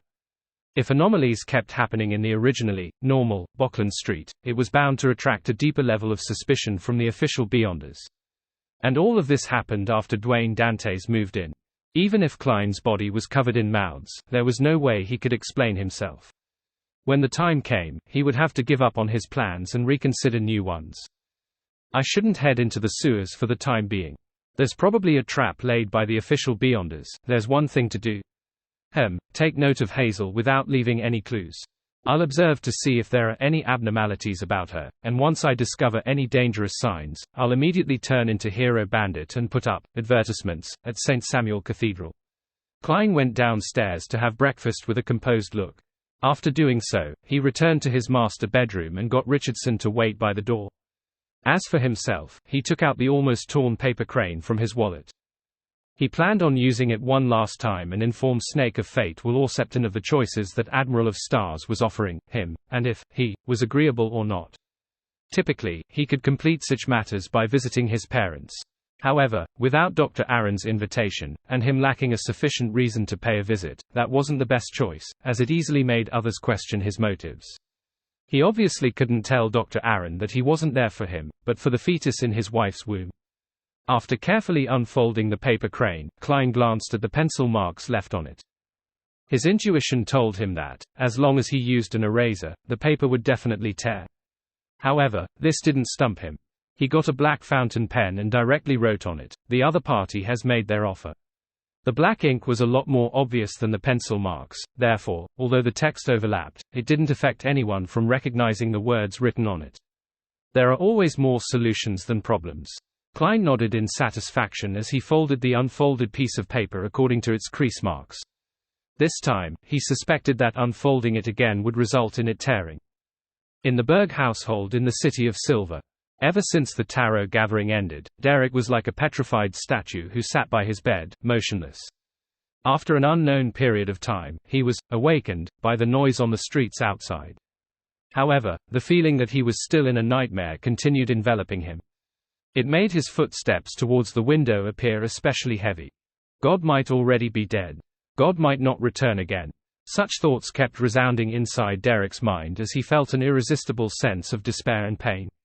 Back when he had to kill his parents with his own hands, he had already suspected if God would return or show his blessings to his forsaken people of the dark. He later thought of relying on Mr. Fool, allowing himself to become the true sun and help the people of the City of Silver to escape their cursed fates. However, having been educated from a young age and the environment constantly affecting him, he still looked forward to the return of the Creator. He held expectations that sacrifices and the repentance of the City of Silver would earn him a response. And now, all his hopes had been dashed. The tiny sliver of hope that was left had now been engulfed by the darkness. The City of Silver will continue in this state until it disappears into the darkness. There will be no one remembering that we once existed and struggled. Derek cast his gaze out the window and saw many of his neighbors gathered together. They were praying and seeking forgiveness from the Lord that created everything. This wasn't a ritual organized by the six-member council, but a tradition that took form in the City of Silver after 2,000 to 3,000 years. They would pray for almost anything: good developments, unstable emotions, an injury in the family, and the birth of new life. Lightning streaked across the sky and illuminated the streets. Derek stood motionless in the darkness of his room, staring outside in a daze. Unknowingly, he clenched his fists. By the time his neighbors dispersed, he finally retracted his gaze, his expressions somewhat warped. He reached out to touch Thunder God's roar as his gaze gradually focused. He planned on following Mr. Hanged Man's advice to befriend others to help him. Soon, he felt a little stumped because he had no idea how to make friends. Nor did he know how to warmly greet others or find a topic of conversation. This was in violation of his own character. After some thought, Derek decided to head to the training field and use combat to re-establish ties with people he was familiar with in the past. That was a gathering ground for the residents of the City of Silver where he often met people he found familiar. It was late at night once again. Klein once again saw the pitch-black steeple and desolate plains in his dream as he had desired. Passing through one obstacle after another, he arrived at the region with the scattered tarot cards. A black pram was already waiting there. Will Orcepton, who was wrapped in silver silk, asked with a bright voice, "What are the choices? You are being very proactive this time. What happened to your reservation as a sequence 1? However, kids are like that. It's good that you maintain such a state of mind." Klein silently chuckled as he said, "2 choices. Choose either one. 1. It's to take one look at the Wheel of Fortune card. 2. It's the method to regain a certain amount of strength during your weak stages. Will Orsepton fell silent for a second and chuckled. So it's Bernadette on the other side. My intuition was right after all. I'll be able to obtain something good this time. Following that, he asked, which choice do you think I'll choose? Klein's subconscious idea was, I have a chance of posing a question once. Then, he said with a self-deprecating laugh, 2. Will Orsepton tsked and said, do I look like a mythical creature that doesn't have such methods? I've already restarted so many times. I definitely have the right state of mind to make preparations. Reasonable. Klein nodded and said, you wish to take a look at the Wheel of Fortune card? Or do you want him to switch the choices? Will Orsepton sucked at his thumb and said, I choose to. Quote ellipsis quote. Klein's expression froze. Will Orsepton smiled and said, knowing one more method means one more trump card. Isn't that the right thing to do? Yes, whatever you say is right.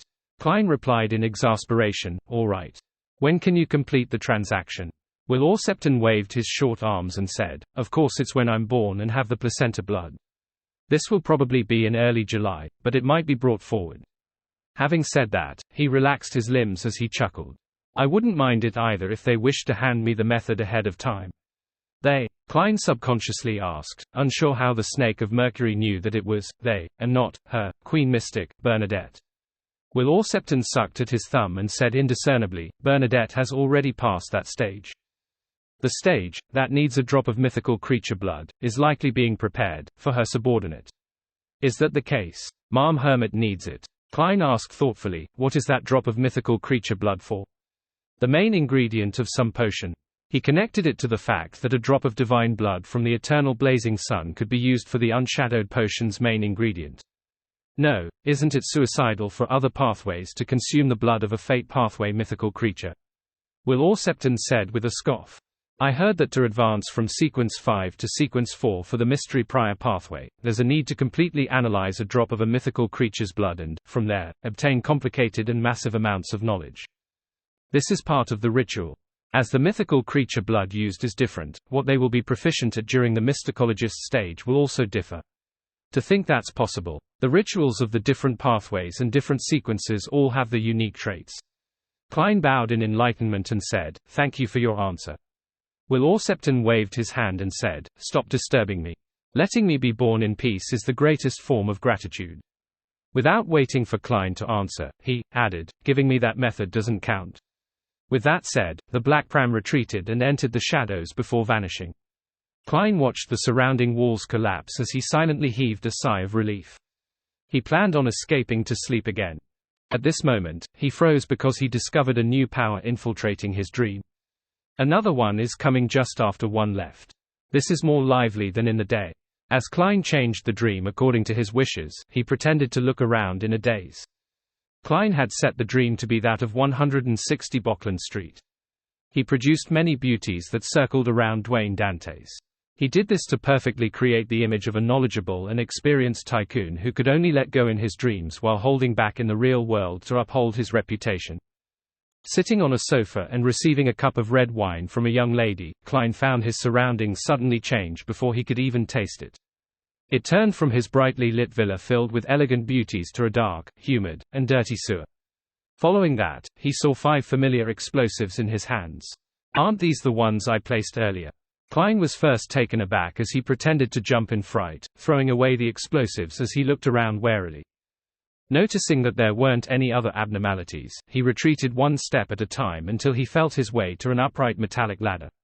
He decisively climbed up, moved the manhole cover away, and left the sewer. As he returned to Bockland Street, his dream shattered as he woke up. Klein opened his eyes and found himself in a dark room. As he looked at the ceiling adorned in gold, he recalled his encounter. This was done by that Marauder Pathways demigod. He escaped the pursuit of the Nighthawks and is still hiding nearby. As he's afraid that the Black Emperor who exposed his whereabouts would appear again, he began steering dreams to seek out his target. Very possible. If it wasn't because I can maintain my reason and lucidity when others infiltrate my dreams, I might have been driven by my subconscious to place the explosives again. After all, this is something I've done before, and the memory is still fresh in my mind. Thankfully, I concluded the principle that a marionettist should try to hide behind the scenes. Be it my exploration of the sewers, or meeting with Tracy, I had relied on my marionette. Even if it's because of the distance, I didn't choose to do it personally and had instead used my spirit body with the grey fog as a proxy while carrying items that can interfere with the prying of secrets and divination, making it impossible to determine who is the true mastermind. I would have long been discovered and targeted. Even if I didn't die, I would have to flee Backland in a pathetic manner. Upon thinking of this, Klein felt relieved. In the beginning, he wasn't certain of the secret hidden in the sewers. He had never expected it to be a demigod, but he had abided by the marionettist's principles and followed his strict requirements. Hence, he avoided the tragic outcome of having his act exposed. Backland really is a dangerous place. Any mistake can result in trouble. As Klein reflected over the matter, he felt that his marionettist potion had unknowingly digested a little. After he composed himself, he chuckled inwardly. It appears that Demigod is still in Bockland Street. He's probably hiding in Hazel, or maybe even by her side. Hey, if that demigod had infiltrated my dream a minute or two earlier, he would have met Snake of Fate Will Aucepton. Although this sequence 1 angel is still in a weak phase, that's only relative to other angels like Ouroboros. Faced with a sneaky demigod who can't even parasitize Hazel, there likely won't be any trouble. Ignoring the other powers, just revealing a full mythical creature state would be enough to deal tremendous damage to a demigod who's equally weak. I dare to bet that Will Aucepton must have sensed it ahead of time to choose that time window to come out, thus, successfully avoiding an encounter with any other demigods. Unfortunately, I wasn't able to make that marauder demigod understand how dangerous it is to randomly infiltrate dreams in Backland. Leonard definitely knows this very well. Klein reined in his thoughts and pretended as though nothing had happened. With cogitation, he fell asleep again. It was only when the sun rose high in the sky that he woke up naturally. He sat up, transformed into Gehrman Sparrow, and prayed, "Please inform Ma'am Hermit that the angel has accepted the method to regain a certain amount of strength during one's weak stages. He has agreed to complete the transaction in late June or early July. You can also ask Bernadette about when I can meet her." After completing the prayer, Klein transformed back into Dwayne Dantes, got out of bed, and entered the bathroom to wash up. After brushing his teeth and washing his face, thus, becoming abnormally alert, he took 4 steps counterclockwise and headed above the grey fog. He then threw the scene of the prayer into the crimson star representing the hermit. On the docked future, Katlia watched Frank Lee step on the dock while filled with anticipation. He planned on finding some place to sell his items and save up £8,000 to purchase the Druid Beyonder characteristic. She couldn't help but raise her hand to her forehead, feeling an inexplicable lack of confidence. Although she believed that she could suppress Frank Lee, even if he was a druid, thanks to her strength, mysticism knowledge, and mystical items, just the thought of his strange ideas, as well his terrifying ability to put them into action, made her feel that the problem wasn't that simple.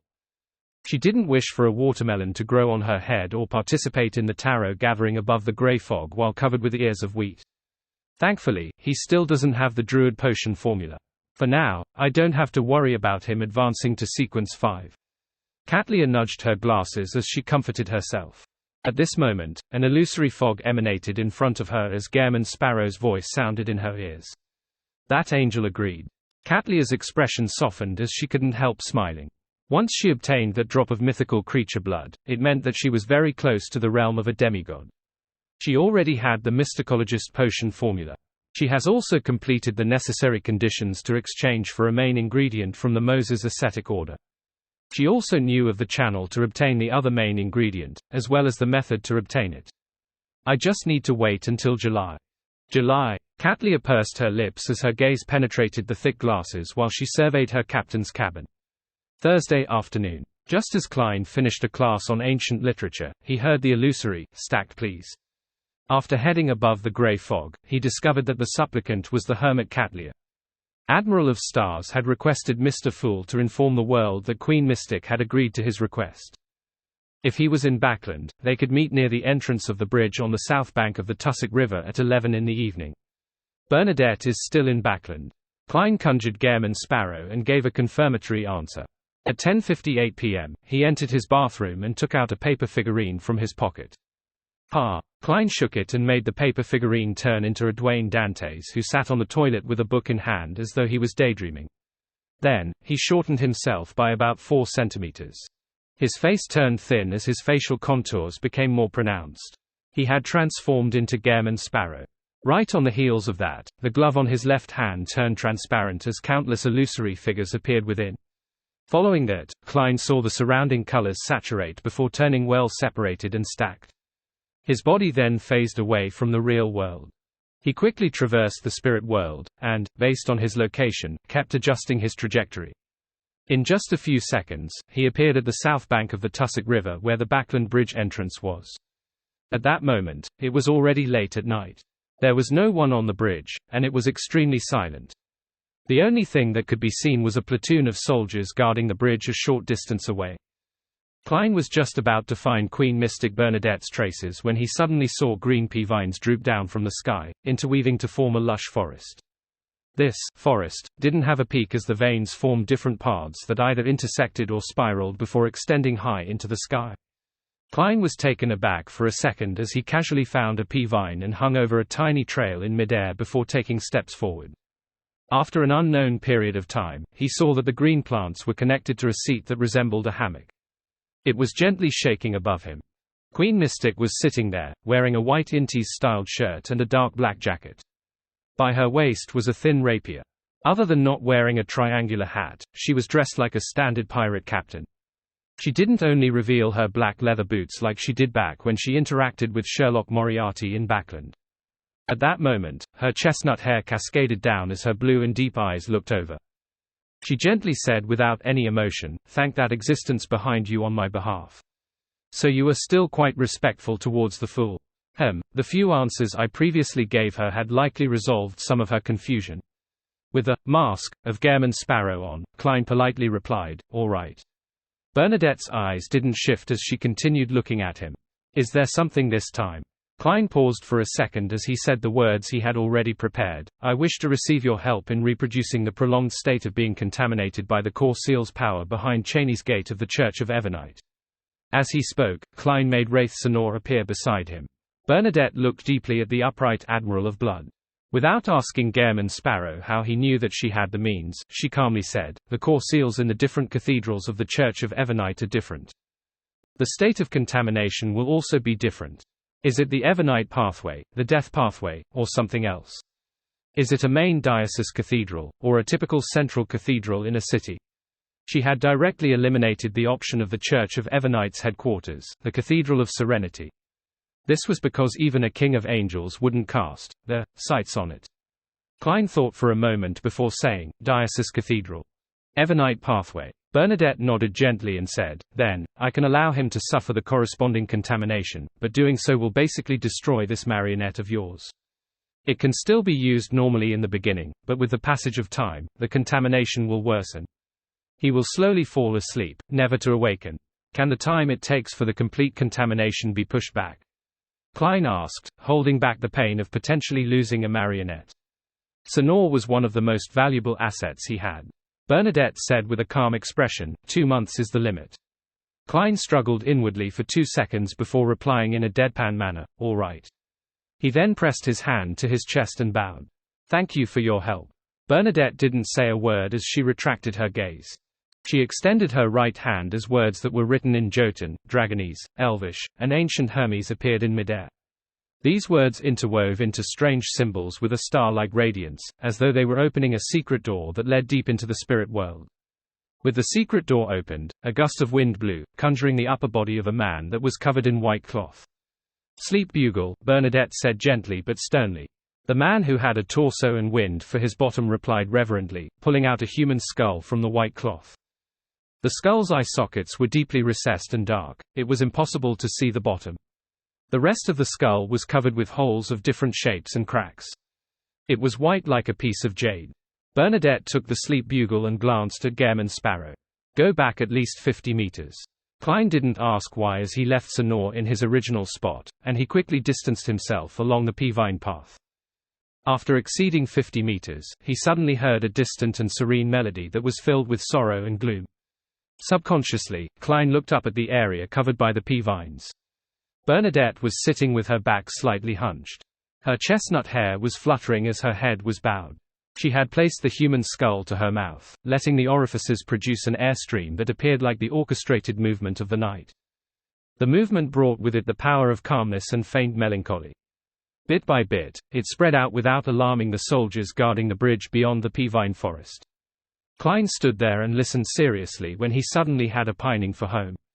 That was home, something that a traveler who had been drifting for a long period of time yearned for the most but was unable to touch. In the dark night, and within the green vine forest, Klein closed his eyes as he listened to that musical movement that was emitted from the sky.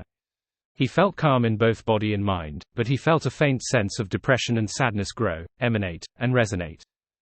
After an unknown period of time, the soothing melody finally disappeared as the hanging pea vines gently swayed in the night wind. Klein sighed silently as he opened his eyes and looked up. He saw that Queen Mystic Bernadette had handed over the orifice-filled human skull back to the servant, that was half man, half wind. "It's done," Bernadette's gentle and calm voice sounded. "Thank you for your help." Klein bowed once again as he controlled Wraith Senor to return to his side. At this moment, the pea vines retracted upwards and slowly turned faint. Soon, the green forest vanished. Klein and Senor simultaneously landed at the entrance to the bridge. There was no one around this silent area, apart from a platoon of soldiers whose backs were facing him. There was nothing different from before. The fairy tale-like scene from before was like an illusion. Only then did Klein have the time to observe his marionette. He discovered that his marionette appeared more like a dead man than before. His face was pale and his aura cold. He gave off an obvious sense of gloom. This is likely the result of a single high dosage of contamination.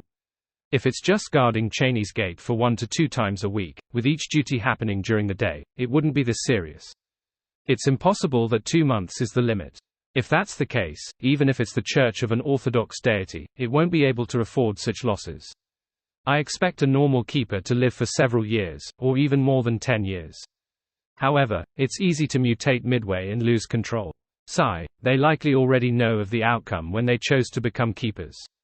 Klein felt poignant as he made Senor project himself onto the gold coin inside the iron cigar case.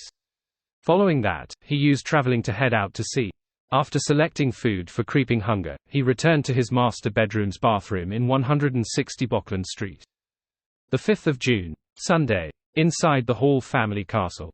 Audrey was sitting in front of a study desk as she admired the sight of the mystical item she had just acquired. Its outer appearance was that of a black fishnet glove that reached the elbow. It appeared to be a product of the royal family that came with a sense of magnificence and elegance. This was the item the artisan had made after some time, using the Mentor of Confusion beyond a characteristic she had obtained from the World Gareman Sparrow. Audrey had previously asked her father, Earl Hall, and obtained the answer, "You can buy it and use it for yourself." Having such filial thoughts is already good enough. Hence, she specially instructed Mr. Hanged Man to get the artisan to make it into an item that could be carried around by a lady. This also made her suspect if her father had better mystical items, or if the Church of the Goddess provided him rather high-level protection. Based on the Hanged Man's description, this fishnet glove gave the wearer several beyonder powers. One of them was the enhancement of one's dignity in body, making surrounding beings lower their own standing to submit themselves without realizing it. Another was distort, the ability to distort a target's words, actions, and intent. It allowed one to formulate a certain order that provided them with an advantage. The third was bribe, which bribed them via a symbolic gesture. It allowed the target to feel a great sense of fondness, making it difficult to have any thoughts of animosity or even wish to fight the wearer. If the conditions were suitable, the person who received the bribe had an extremely small chance of attacking their companions. Audrey heard from Mr. World that this was one type of bribe beyond a powers that was known as bribe charm. The last was to produce a chaos effect on a target or surrounding area, making it difficult for attacks to land on the wearer, and making the enemy easily choose to make the wrong judgment. Audrey was very satisfied with these effects. However, what vexed her was that the artisan's level was lacking. The Sequence 5 mystical item he created had relatively serious negative side effects. First, it would make the wearer's psyche slowly grow dark, making him often wish to take shortcuts, use schemes, or dishonorable methods to complete matters. Second, the wearer would enter a state of chaos after wearing it for more than 3 minutes. Audrey had tried it previously, and she had made a mistake without realizing it when she was bathing. The normal procedure was to let her maidservant fill the bathtub with water and adjust the temperature before she took off her clothes, enter the bathtub, and then finish washing up. However, Audrey had first entered the bathtub, filled it with cold water, and waited until her clothes were wet before she remembered to take them off. The only thing she was thankful about was that she had eventually controlled herself and hadn't called her lady's maid in to witness such an embarrassing matter. This makes me feel like a curly-haired baboon, Audrey thought in embarrassment and anger. She found the first negative effect acceptable because she was a psychiatrist. She could often check on herself and eliminate her dark thoughts. Furthermore, she had Susie to provide her with help as an onlooker. However, the second negative effect was completely unacceptable. The second negative effect is just too problematic. All I can do is bring it with me. I'll wear it at critical moments. Ah, right, I still have lie. It will amplify my emotions, so combined with the glove, it will only worsen the darkness in my heart. The current me might not be able to withstand it. Audrey's green eyes darted around as she tried thinking of a solution. At this moment, she heard knocking at the door. Her maidservant, Annie, said from the outside, "Miss Audrey, the Lord wishes to talk to you about something."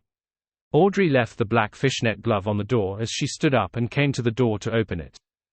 Earl Hall, who didn't wear a coat at home except for a shirt and matching vest, touched his beautiful beard and said with a chuckle, "Are you not ready? We'll be returning to Backland in a while.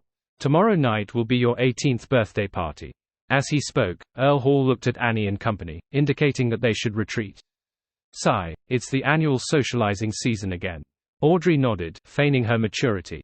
Earl Hall glanced at his daughter and asked with a laugh, "Have you thought of how you can make use of that item yet?" Audrey pursed her lips into a smile. "Of course. I plan on folding it up and putting it into a bag. Susie will carry it. This way, as she didn't wear it or use it, Susie wouldn't find herself in any situations of chaos and confusion, and its dark psychological problems could be treated by Audrey with placate.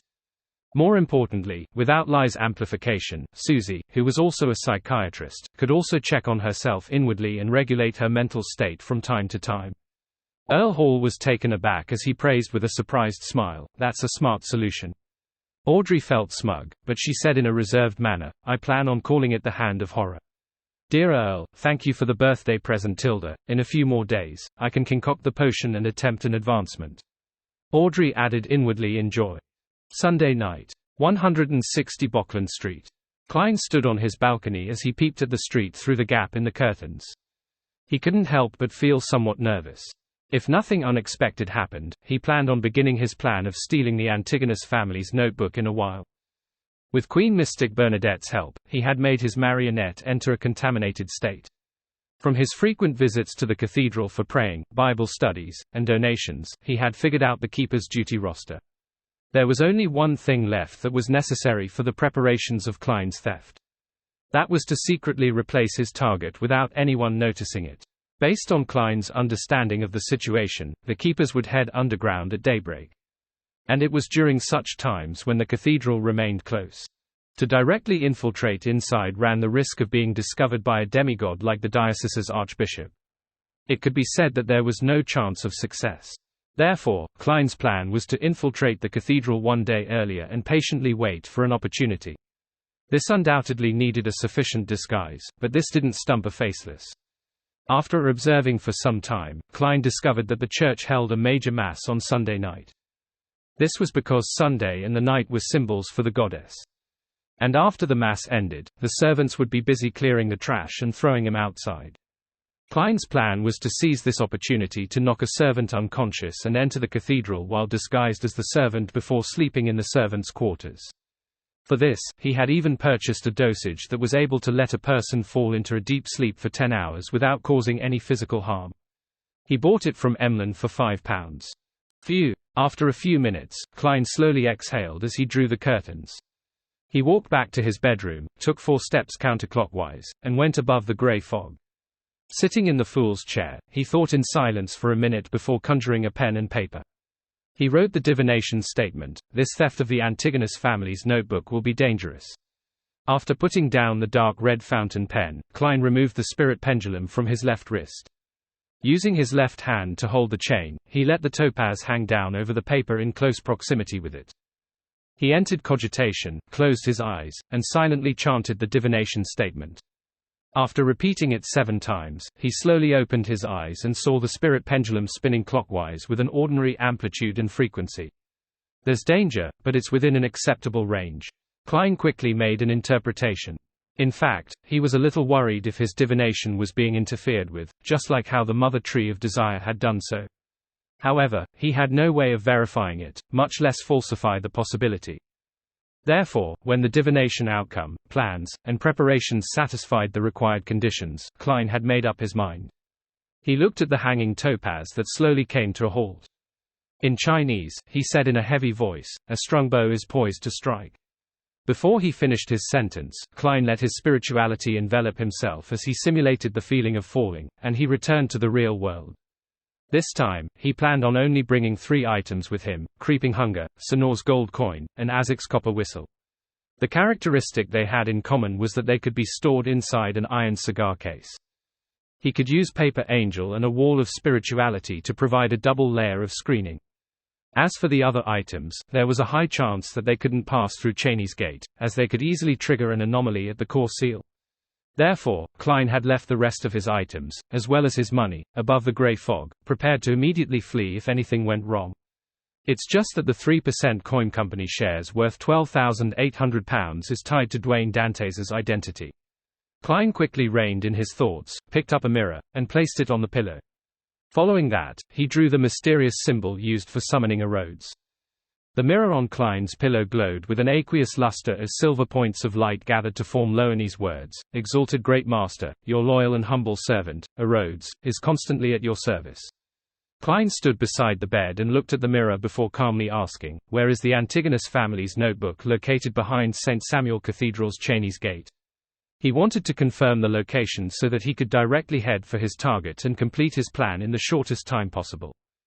Through this, he could avoid all kinds of accidents. Silver text distorted and changed on the mirror's surface, forming a new line of text: "It's a Grade 1 sealed artifact. It will be on the right in basement 2. I can't see anything more specific." Klein tersely acknowledged as he said, "It's your turn to ask." Rhodes immediately dispersed the silver words and presented a new question: "What other instructions do you have?"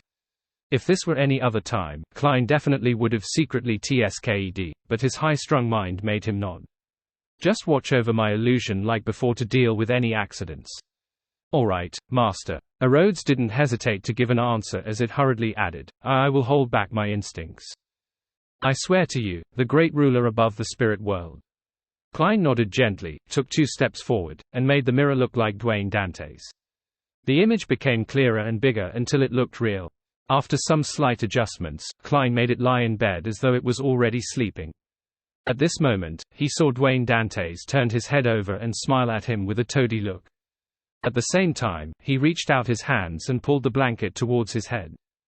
Without a word, Klein transformed into the cold and crazy adventurer, Gairman Sparrow, as Creeping Hunger on his left hand turned transparent. His body rapidly phased away as he traveled to the other end of Phelps Street where St. Samuel Cathedral was. Following that, he walked to the square filled with pigeons in the day, and he hid himself in a corner under the guise of the shadows. A short while later, a batch of believers who had attended Mass came out of the cathedral. Before long, servants began leaving the cathedral with all sorts of miscellaneous items, walking to the trash bins in an alley. A number of people were dealing with the feces that was found at the spot where the carriages parked at.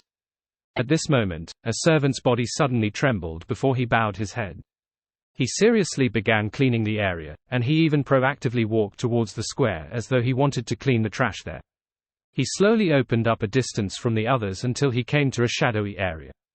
When the other servants stopped placing their attention on him, a hand suddenly outlined itself and reached out of the void, grabbing him by the shoulder and causing his body to phase away into nothingness.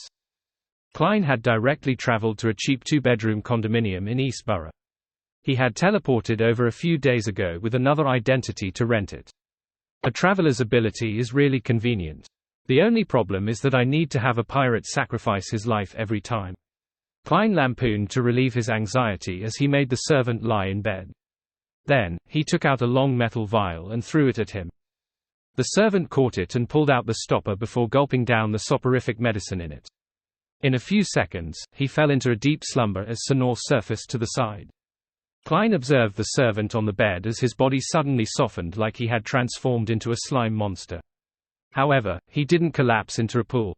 After some swaying, he instantly shortened his height by 15 centimeters as his skin darkened in color. His facial features moved, and soon, he had transformed into the servant. And at this moment, Sonor had already taken off the servant's clothes. Without wasting any time, Klein quickly changed into those clothes and moved the items from the iron cigar case over. Picking up the broom and surveying the area before confirming that there weren't any problems, he made Sonor return to the gold coin before Klein lowered his left arm and spread his fingers. He watched as creeping hunger produced an indescribable transparency effect. After teleporting back to the shadowy corner, Klein bent his back and began cleaning the area seriously. Step by step, he approached the busy servants but maintained a distance from them to prevent anyone from chatting with him, which would increase his chances of being exposed. After about 30 minutes, the servants gathered together and entered St. Samuel Cathedral and turned into a side door. At a distance away from the priests, a servant stretched his arms and said, "How tiring." Klein pretended to look uninterested in the conversation due to his fatigue as he tersely nodded without participating in the conversation. Soon, they returned to the servants' quarters. It comprised of 2 rather big rooms, with many bunk beds inside. Beside each bed was a wardrobe and chest.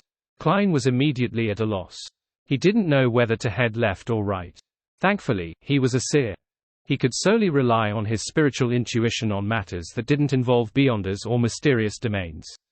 Furthermore, he was still holding onto a broom. Hence, he pretended to have his hand slip and secretly did a dowsing rod seeking. He received a revelation that he should head right. When he entered the room on the right, Klein deliberately slowed down a little, observing the actions of the other servants. Then, he mimicked them by placing the broom in the region behind the door. Then, he went outside to the common bathroom to wash his face, rinse his mouth, and wash his feet. After he completed all of this in a slow manner, the bed that belonged to him revealed itself, the bed that wasn't occupied. Lying in bed, Klein finally felt relieved as he secretly sighed in relief. The servants were all exhausted and before long, they fell asleep, producing a symphony of snores. Klein maintained his consciousness and very slowly removed creeping hunger. Folding it up into a tiny shape, he stuffed it inside the iron cigar case, putting it together with Azek's copper whistle and Sonor's gold coin. Seconds turned to minutes as he found it impossible to sleep due to anxiety. All he could do was rely on cogitation to force himself to sleep for a few hours. He woke up at a specific time and released Sonor.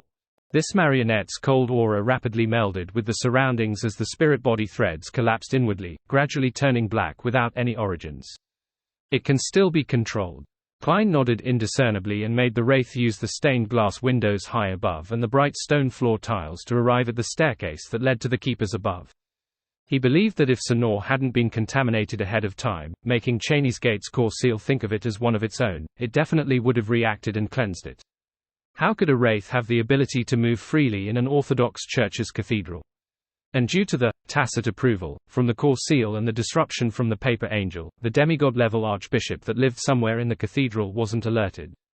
Under Klein's control, and using the sensations from the contamination, the invisible Sonor slowly walked to the second floor before turning left and finding the residence of the keepers. It's Monday tomorrow. This week's Monday shift is likely done by the keeper I met first. Klein had long figured out the roster, so he made the dark red-coated wraith stealthily pass through the wooden door and float into different rooms to identify the target. As there were only a few people inside, he quickly found the pale elder with loose facial skin, sparse hair, and a big nose. Sonor immediately took out a sedative vial and placed it to the side. Then, before the keeper sensed anything, it possessed him. The keeper, who was in deep sleep, lost control over his body before he could even wake up to resist. All he could do was open his grayish-blue eyes and watch himself slowly pick up the vial and pull off the stopper. Then, he downed the liquid inside. His body convulsed abnormally as his organs seemed to be engaged in a violent struggle. After a full minute, he slowly went limp and closed his eyes again, entering a dreamless sleep. After doing all of this, Sonor left the body of the keeper and used all kinds of mirror surfaces to leap back to the servants' quarters before entering Klein's body. Klein immediately emitted a cold, dead, and distant aura. Even showing an expression appeared to be difficult. He slowly got out of bed and silently left the servants' quarters. In the shadows and murals that weren't illuminated by the moonlight, he walked to the second floor and entered the target's room. Standing by the bedside, Klein, whilst in the appearance of a servant, slowly grew taller as his hair turned grey and sparse while his nose enlarged significantly.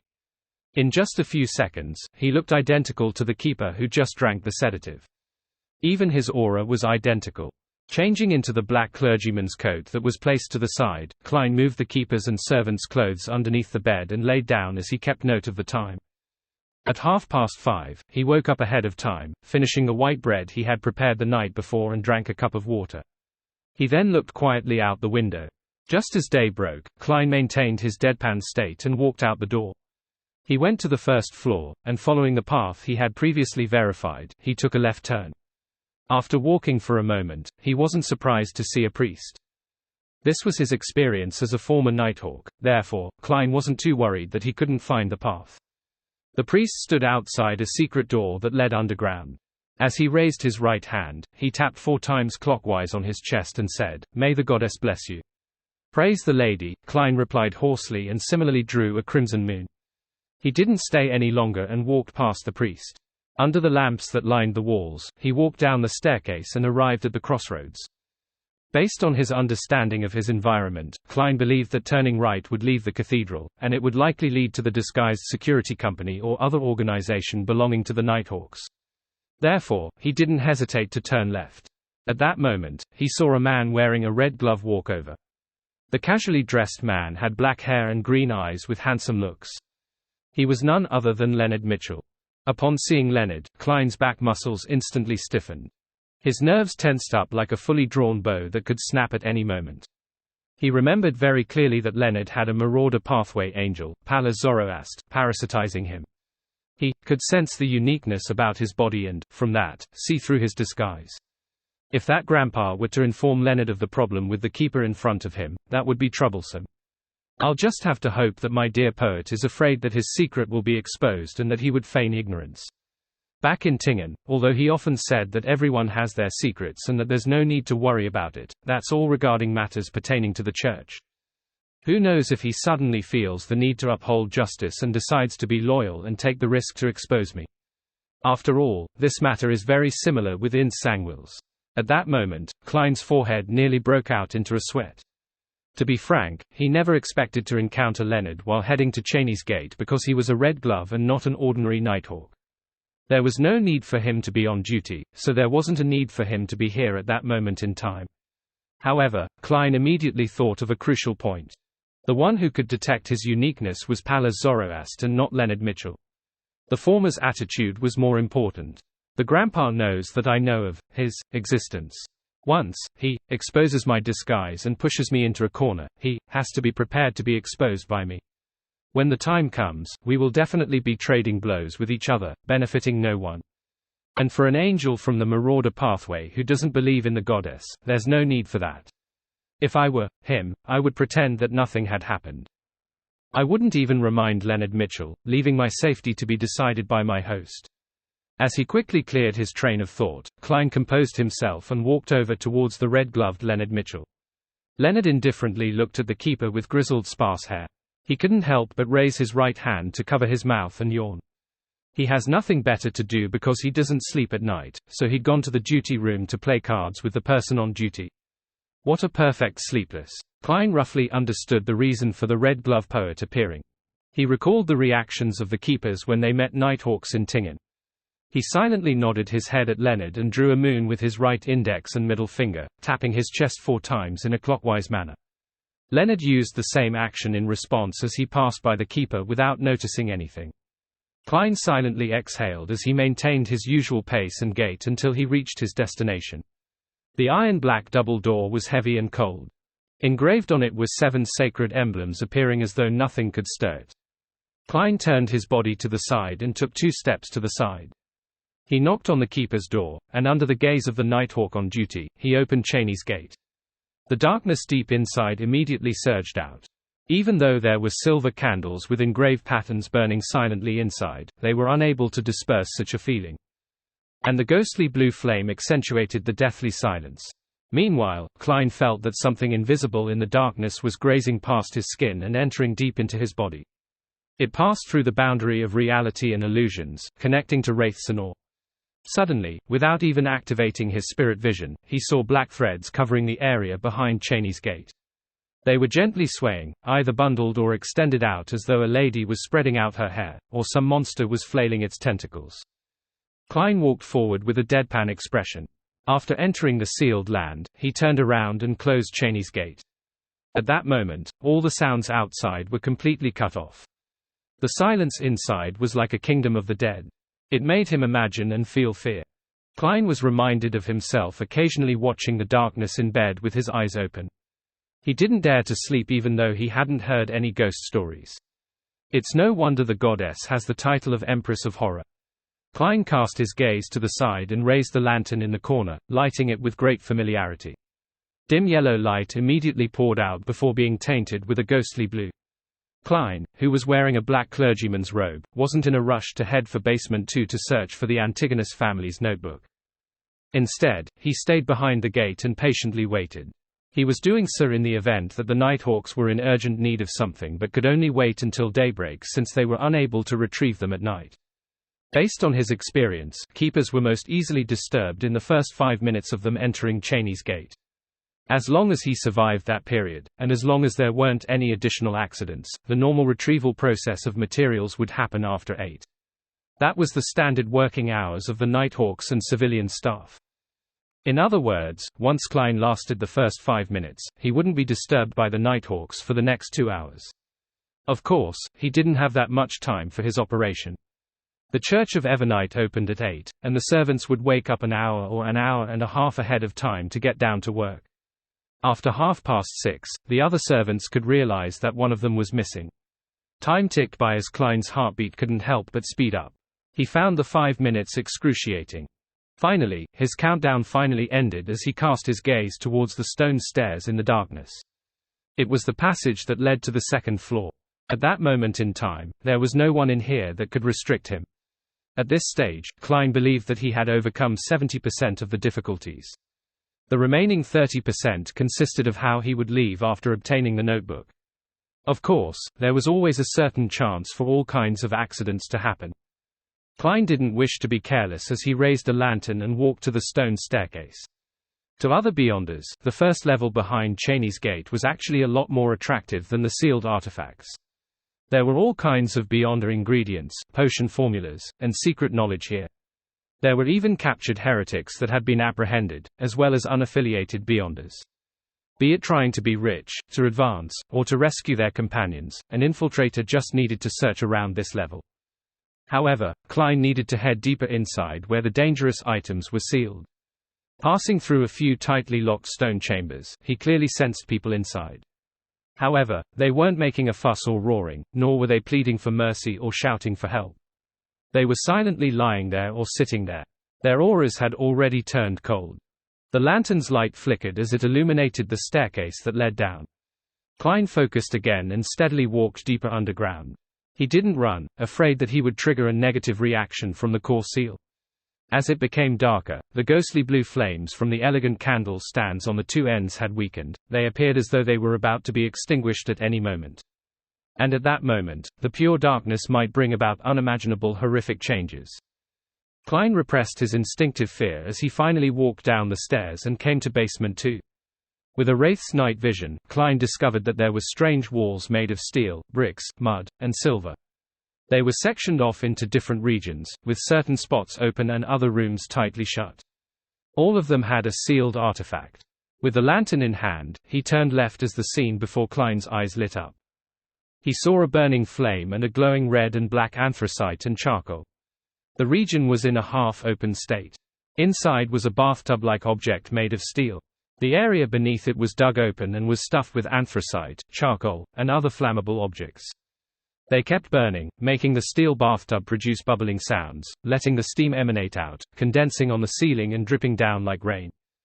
An artifact that needs to be soaked in hot water for the seal. And the keepers need to periodically add anthracite and charcoal to prevent the fire from extinguishing. If there's a sealed artifact that can constantly emit high temperatures, they can be placed together, making the seal easy. Klein glanced at the steel bathtub. Hoping that no accident spoiled his plans, he approached it and used a tool to add some anthracite into the fire pit. When he looked up, he noticed something through the corner of his eye. Immersed under the hot water in the bathtub was a silver metallic object. Together, they seemed to form a heavy full-body armor. And a part of it had unremovable dark red blood stains and splattered red spots. 1-42. An ancient god's blood. So now it's permanently stored in the Backland diocese. Klein had seen this sealed artifact before as the corresponding information surfaced in his mind. Just as he was about to retract his gaze, he saw the Spartan's silver helmet. The helmet's visor had been pulled down, making its interior appear dark. At that instant, Klein felt that a gaze was penetrating it and casting itself on him. He trembled as he hurriedly took 2 steps back, his heartbeat racing erratically. Not daring to observe it any further, Klein composed himself and cast his gaze forward as he steadily walked forward and left the area. After passing through a few sealed areas, his spiritual perception was triggered. He felt that something on the right was summoning him. Furthermore, it was producing the beating sounds of an expanding and contracting heart. Indeed, the Antigonus family's notebook has been waiting for me all this time. Klein silently confirmed his earlier theory, and following the illusory summoning, he changed direction and approached it. In just 2 or 3 minutes, he saw a room with an ajar stone door. It was dark inside without any source of light. With the lantern's illumination, an empty bookshelf formed from white bone appeared in Klein's eyes. On it was an ancient notebook in a black hardcover. It was the Antigonus family's notebook. Hornesis, Phlegrea, Hornesis, Phlegrea. Illusory voices drilled into Klein's ears as he confirmed his target. Things happened very smoothly, but Klein didn't dare to be careless or rash. He carefully entered the room as he slowly approached, afraid that the mechanism that sealed the Antigonus family's notebook would inflict harm to him. Hence, when he closed in, a hand in a dark red sleeve suddenly reached out from his abdomen. It was Wraith Sonor's hand. One of the principles of a marionettist, use as a marionette as much as possible in situations that a marionette could be used. If anything were to happen, the marionette would bear the brunt. At this moment, there was a slam from the direction of the door as though someone had walked in. Klein's pupils dilated as he lunged for the bone shelf without any thought, making the marionette's hand by his abdomen grab the Antigonus family's notebook. At the same time, his right hand reached into his clothes and opened the iron cigar case and wore creeping hunger. He was attempting to teleport directly outside before the core seal reacted. During this process, a scene of the door naturally appeared in his mind. A figure wearing a hooded classical robe was standing there. The figure had a pretty face that wore a lifeless expression. The deep black eyes lacked any spirituality. That high-ranking member of the church that directly wiped Mr. A out of existence and ended the great smog of Backland. Why would she be hiding underground? That's not logical. Just as a sense of horror emerged in Klein's heart, he instinctively lowered his head to look at his body. His body was rapidly being wiped away like an eraser erasing a pencil drawing. Before he could touch the Antigonus family's notebook, he had completely vanished. Before his brain, short-circuited, Klein only had time for 2 thoughts: how powerful. There's no way to resist. I wonder if I can be revived from such a death. As his thoughts resonated, Klein's vision turned pitch black. He lost all his senses as he entered a dreamless slumber. After an unknown period of time, the silent darkness suddenly stirred. He vaguely felt a sense of grogginess as he felt a cold wind blow at him. As his thoughts thawed bit by bit, Klein slowly opened his eyes and saw fog everywhere above him. The crimson moon was hidden in it, occasionally showing itself. Did I just resurrect again? Or have I entered the underworld? Even if it's the latter, that's not too problematic. I might even be able to get the skeleton messenger to contact Mr. Azik. However, I'll have to become an undead creature or spirit world creature. Klein's mind was still a little heavy, as though someone had injected glue into his brain, preventing him from expanding on his thoughts. Slowly, he sensed his body and heard his heart beating. His mind quickly turned lucid as he believed that the possibility of him resurrecting was higher.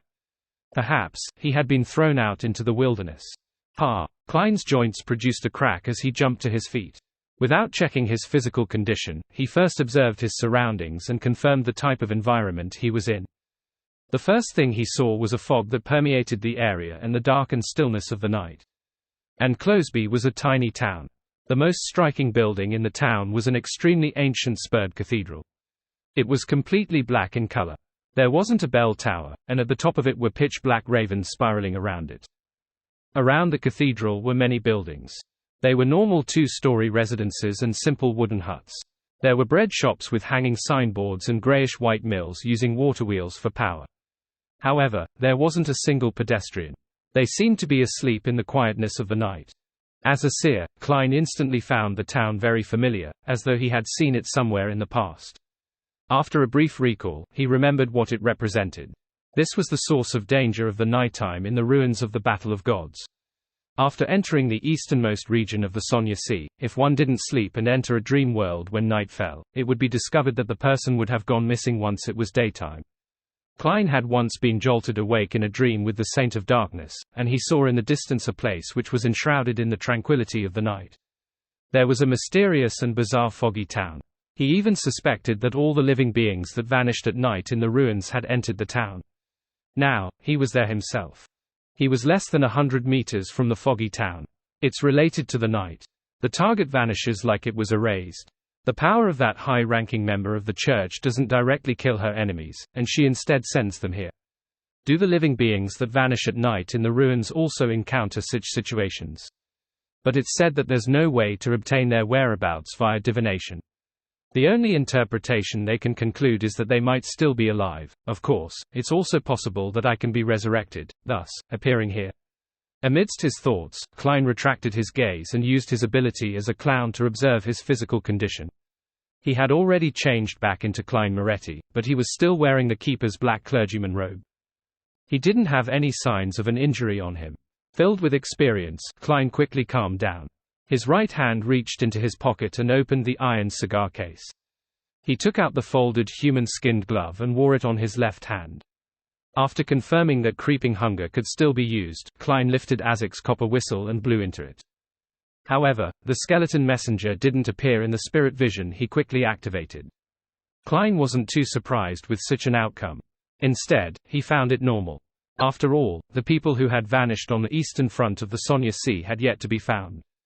After all, over the years, there was likely no lack of beyonders here who could summon messengers, such as the members of the Numinous Episcopate. This place is directly isolated from the spirit world. From the looks of it, traveling can't be used. As expected of a high-ranking member the church sent to deal with the great smog of Backland. She sends her targets here as a form of eternal exile or imprisonment. It's impossible to use ordinary or simple means to contact the outside world. To escape from this place, even saints will find it difficult. Klein didn't lose himself to anxiety as he still felt confident. He placed Azek's copper whistle back into the iron cigar case and prepared to take 4 steps counterclockwise. He wanted to head above the grey fog to escape the imprisonment of the fog town.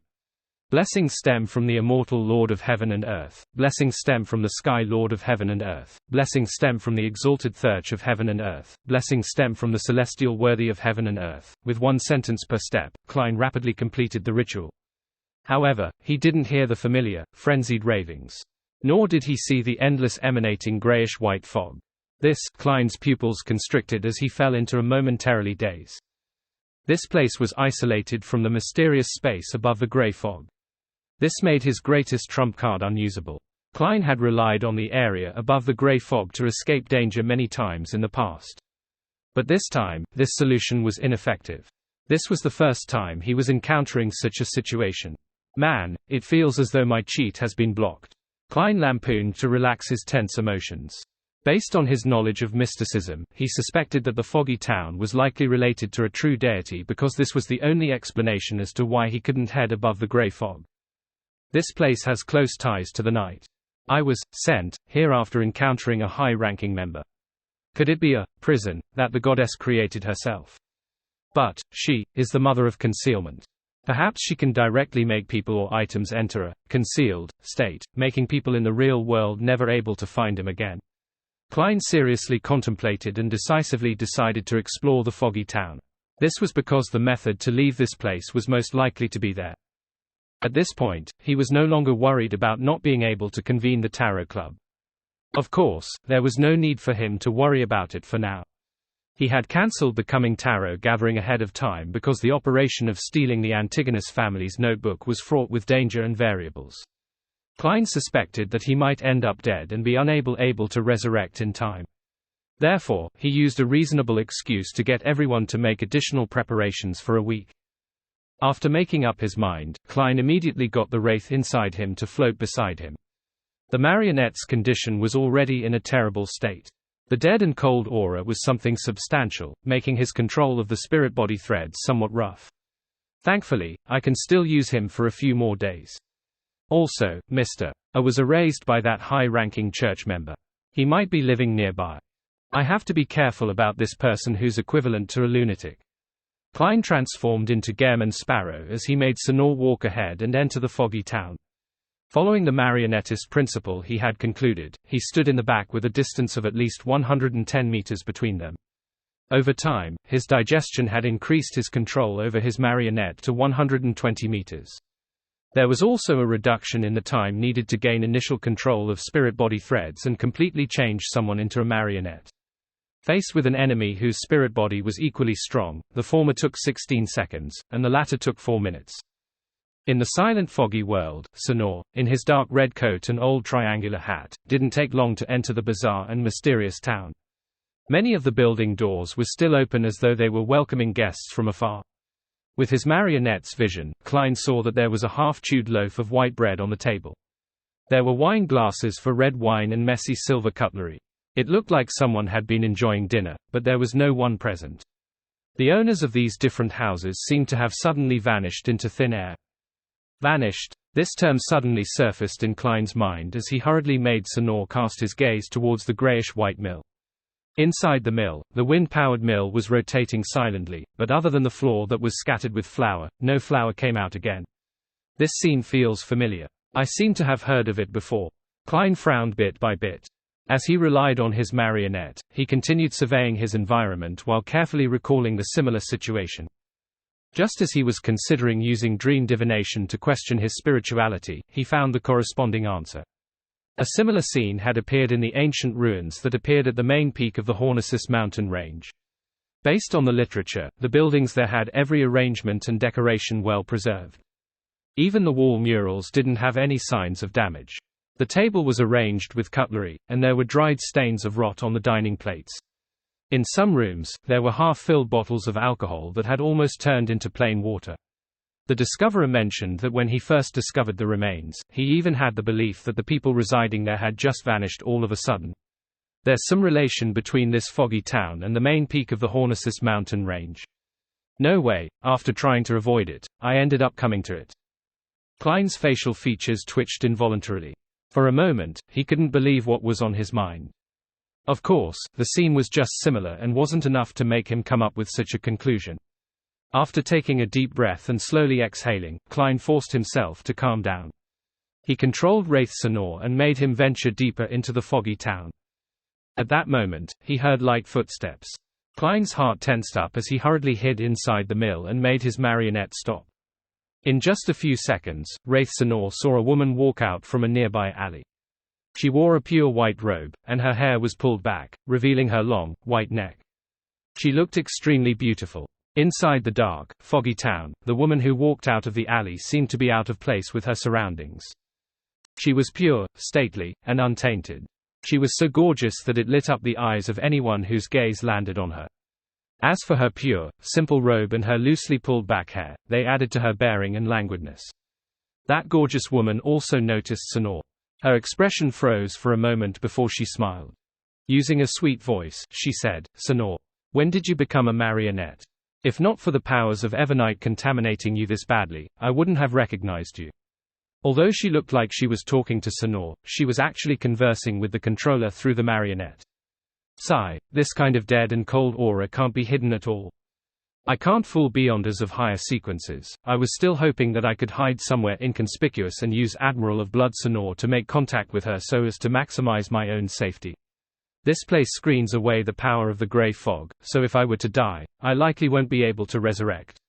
Klein hid inside the grayish-white mill and made his marionette speak hoarsely. If you could leave, you'd easily find out that I've been serving my master more than a month ago. He used Admiral of Blood's tone and experiences to answer as though he was still alive. This was the acting principle of a marionettist, to let each marionette have the unique identity and setting. Meanwhile, Klein also buried a keyword, leave, in preparation to broach the topic of leaving. In this bizarre and mysterious town, he didn't have thoughts of instantly killing any demoness that he saw. Ignoring the question of there being any good demonesses and whether he was equipped with the strength to do so, just the fact that they were trapped in here had made it imperative that he communicated with her for intelligence to seek a way to get out. This was enough to make him choose peaceful coexistence for the time being. The woman in a simple white robe chuckled and said, not forgetting to constantly act. From the looks of it, you will quickly digest the marionettist potion. A member of the secret order. She's very familiar with the seer pathway. The Demoness sect was a secret organization that was active in the Fourth Epoch. Even if they didn't have close ties with the Zarathul or Antigonus families, they should be quite familiar with each other. It's very normal to understand the seer pathway. Of course, the premise to that is that this lady is a demoness. Klein's heart stirred as he deliberately asked, aren't there other possibilities? He tried to sound her out to see if other organizations might wield control over the seer pathway. The beautiful and pure lady walked forward and leaned towards Admiral of Blood Sonor as she said with a smile, it doesn't matter which organization you belong to. We have been exiled here, and it's practically eternal imprisonment. The past no longer matters, what matters is the future, whether we can cooperate to find a way of leaving. I failed to sound her out. Klein made the Wraith reply, that's exactly what I was thinking. How may I address you? As the lady approached Sonor, Klein caught a whiff of a refreshing fragrance with his marionette's sense of smell.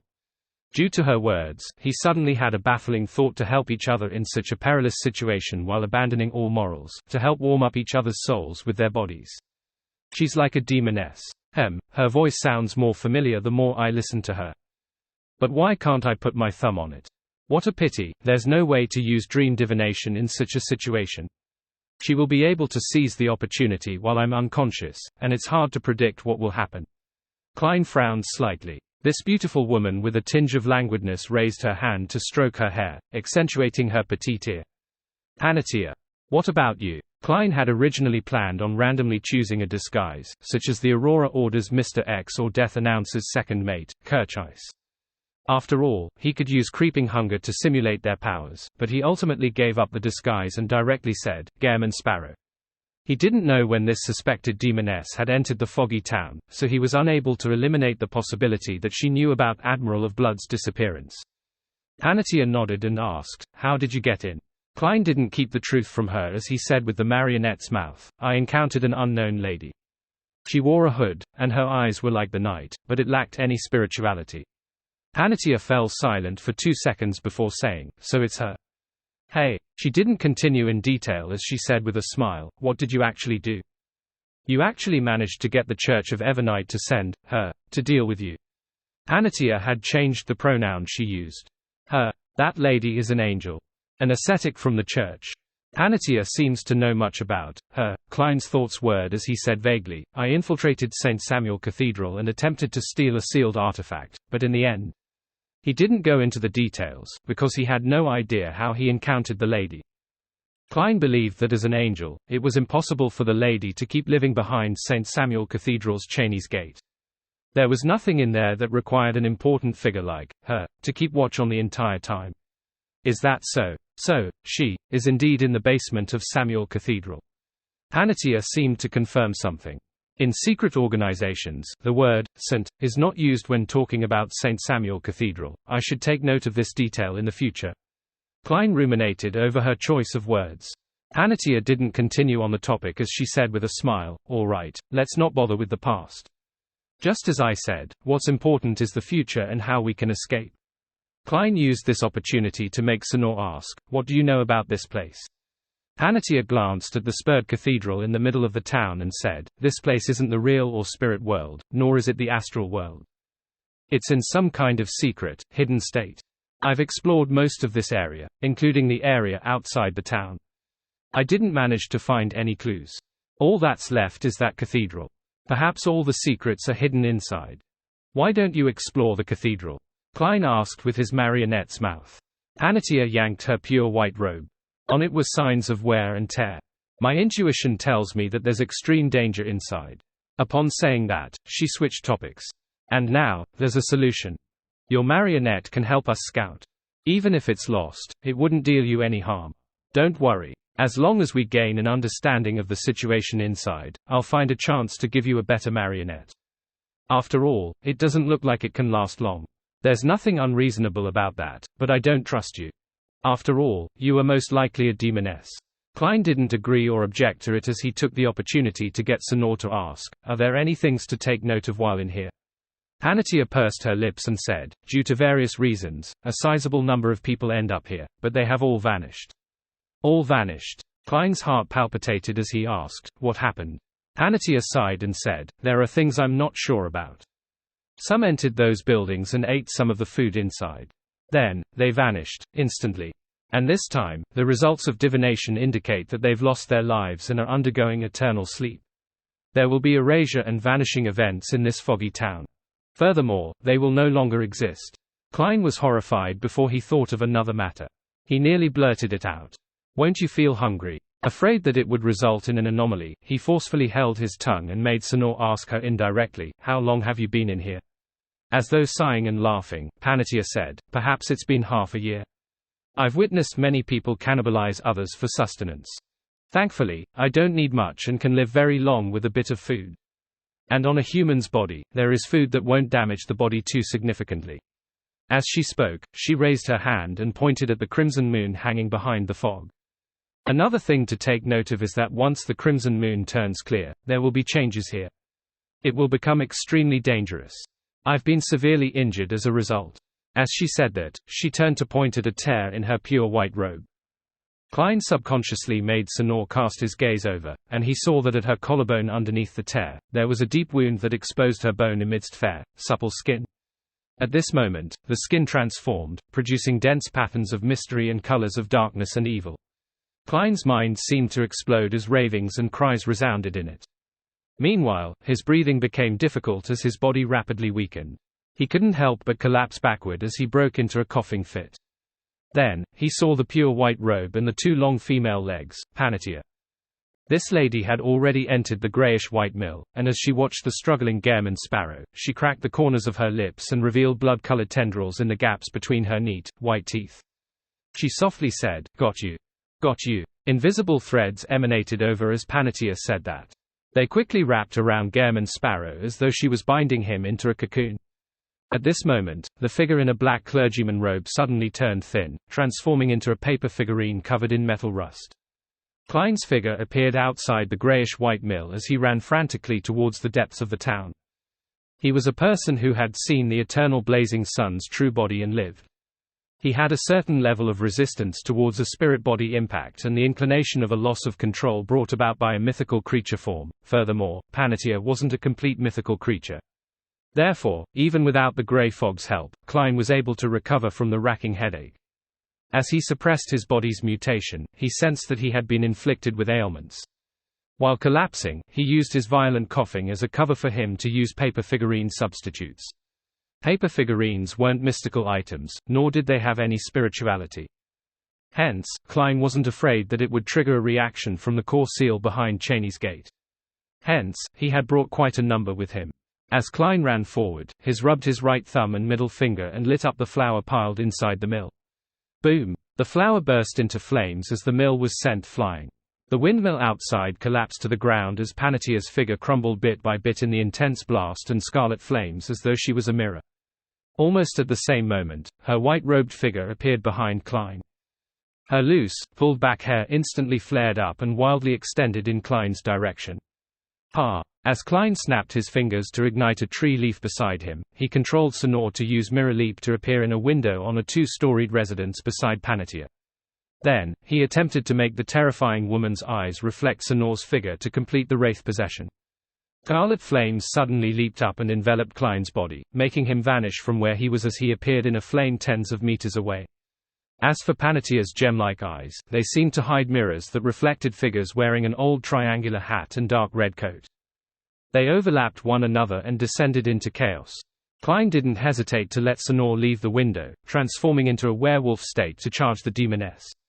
Yes, Klein had already determined that Panatia was a demoness, and she was a demoness at the demigod level. The strands of black hair, as well as the invisible transparent threads, flared up, forming a ludicrous spiderweb that enveloped Sonor, whose body was covered with thick, short hair. However, just as they made contact, Admiral of Blood's figure instantly phased away, causing the black hair and illusory demoness threads to pass through it. Without being able to touch him, it was obviously unable to bind him. He had taken his wraith form. Humph. Panetia's expression didn't change at all. All she did was produce a harumph. Suddenly, the thick hair strands and illusory threads that made contact with Senor burst into dark and silent black flames. They used spirituality as fuel, turning the wraith into a torch. Pa, pa, pa. Senor turned back into a werewolf from the burning as his limbs fell to the ground from the flame injuries. With that, a sequence 5 wraith perished completely. And at this moment, Klein had repeatedly snapped his fingers, jumping into different columns of fire and using his marionette sacrifice to escape deeper into the town. With a few flashes, he had pulled open a gap of hundreds of meters from Panetia. Suddenly, Klein felt his forehead burning hot. His lungs began to heave as he panted loudly and emitted heated air. As he had been hit by the impact of seeing an incomplete mythical creature's form, he had been a little too slow at using paper figurine substitutes. He had failed to swap out his ailment, and he had suffered some of the damage. Klein had originally imagined that he just needed to persist until he escaped Panetia's range of influence, but to his surprise, his condition was worsening faster than he expected. Furthermore, despite having opened up a gap of hundreds of meters, he didn't escape the signs of being infected. Thud. Just as he was about to continue using Flaming Jump, Klein's knees buckled as he collapsed to the ground without successfully snapping his fingers. Immediately, he heard Panetia's pleasant laughter in his ears. Even if you were to escape to the other side of town, there's no way to escape my ailments. You ought to know that back in Backland, the entirety of Eastborough was immersed in the plague fog I created. Apart from the most distant Empress Borough and Westborough, all the other areas were significantly affected as well. She's that Lady Despair who cooperated with Mr. A. She's one of the true murderers behind the Great Smog of Backland. Klein felt his mind go adrift as he found himself become very sick while reeling in pain and despair. Although it still wasn't lethal, the irresistible coughs prevented him from using most of his Beyonder powers. Panetia walked over as her beautiful eyes were stained with an indescribable color of bloodthirst. It was like a tramp finally seeing a sizzling steak after starving for days. In her hands were what was left of Senor's torso and 2 broken limbs. This was apparently meant to be her stockpile of food. Your finger snap sounded good. I believe the taste of those 2 fingers should be pretty good. Panetia looked at Gairman Sparrow as he coughed in the distance, speaking with the tone of a raving lunatic. Just as she finished her sentence, she raised her hand and stuffed Senor's index finger into her mouth. She bit down on each segment, producing crushing sounds. Klein watched this scene with a blurred vision. In his grogginess, he felt his fingers also suffering such excruciating pain. At this moment, he knew that Lady Despair Panetia was already partially mad because she had eaten too much flesh from other Beyonders. Although with her knowledge of mysticism, she would have definitely waited for the Beyonder characteristics to seep out before partaking in her meal, the deceased had been trapped in here without any food, making them each other's targets. It was inevitable that they slowly lost their minds as they approached insanity. How could she remain fine eating such meat? Just as Klein was reeling in despair and wondering what method he could use to save himself, he saw the crimson moonlight suddenly turn bright. He saw Panetia's face colored with a look of horror. Without hesitation, she turned around and charged into a nearby building and slammed the door. As Klein felt his illness alleviate significantly, he hurriedly looked up into the sky. He saw that the crimson moonlight was already penetrating the fog, appearing clear as it illuminated the town. His heart stirred as he recalled what Panetia had previously said. He immediately struggled and hobbled into another building beside him without forgetting to lock the door. Once the crimson moon turns clear, there will be changes here. It will become extremely dangerous. After rushing into the building and closing the door, Klein realized that the curtains behind the windows were constantly in a drawn state. Only some faint crimson moonlight seeped in, lighting up the room slightly. He didn't bother making any additional observations as he found a wooden chair and sat down. He attempted to enter cogitation to calm his inclinations towards mutating. Since he had witnessed a Saint-level Beyonder's incomplete mythical creature form, how could he survive it that easily? This wasn't the mysterious space above the grey fog that came with recovery effects. As Klein was able to withstand mental blows relatively well, he was able to straighten his thoughts out early and prevent himself from losing control, thus allowing him to successfully escape. However, this didn't mean that the problem had been resolved. He sat there, relying on cogitation and his control over his emotions to resist the waves of insane thoughts. During this process, he heard his cheekbones produce crunching sounds. He saw his black hair turn long and thick in an uncontrollable manner as his chest bulged through his clothes while his skin produced granules in the form of meat tendrils. After nearly 30 seconds, Klein finally exhaled and relaxed significantly. He had completely recovered from the effects that Panettia's incomplete mythical creature form brought. He even gained some new knowledge. The level she was at had despair at its core, making her good at creating and spreading plagues. The insanity and mutation from witnessing a mythical creature not only produce the symptoms of losing control of one's pathway, but it also comes with the traits of the other party's sequence. Back then, I was nearly baked by the eternal blazing sun, and this time, I nearly became a demoness. Klein looked down at himself, restoring his skin, chest, and hair to normal. If he wasn't a faceless, aside from letting those meat tendrils sink into his body, he would have to rely on external forces to resolve the problem. Without the time to poignantly sigh or analyze the situation, Klein slowly stood up and cast his gaze towards the tightly drawn, dark-colored curtains as he attempted to figure out his current situation. His expression suddenly changed because he heard rowdy murmurs outside the street. At that instant, he felt that, apart from him and Lady Despair Panettia, the uninhabited town suddenly had many residents. They were loitering across the streets and alleys, greeting one another as they discussed whether to only buy bread or be extravagant and buy a pound of beef. The foggy town suddenly seemed to come to life. However, none of the figures entered the buildings that lined the streets. They seemed to keep coming and going across the street, producing voices that one would find difficult to believe to be conversations, as they sounded more like the deep growling of savage beasts. Klein couldn't imagine the scene outside. All he knew was that even a demigod-level demoness had to hide from the danger. He retracted his gaze and thought deeply for a few seconds, silently muttering, "I can't head out. But I can't stay in here either. Who knows when that crimson moon will be covered by fog again, allowing Panettia to regain her freedom of movement. When the time comes, with us being so close, there's no way for me to escape. But, how do I move without heading out?" In his silence, Klein slowly turned his body and faced the pitch-black spurred cathedral. According to Lady Despair Panettia, that cathedral was the only place she didn't dare explore. It was as though entering the cathedral was the only way to escape her hunt.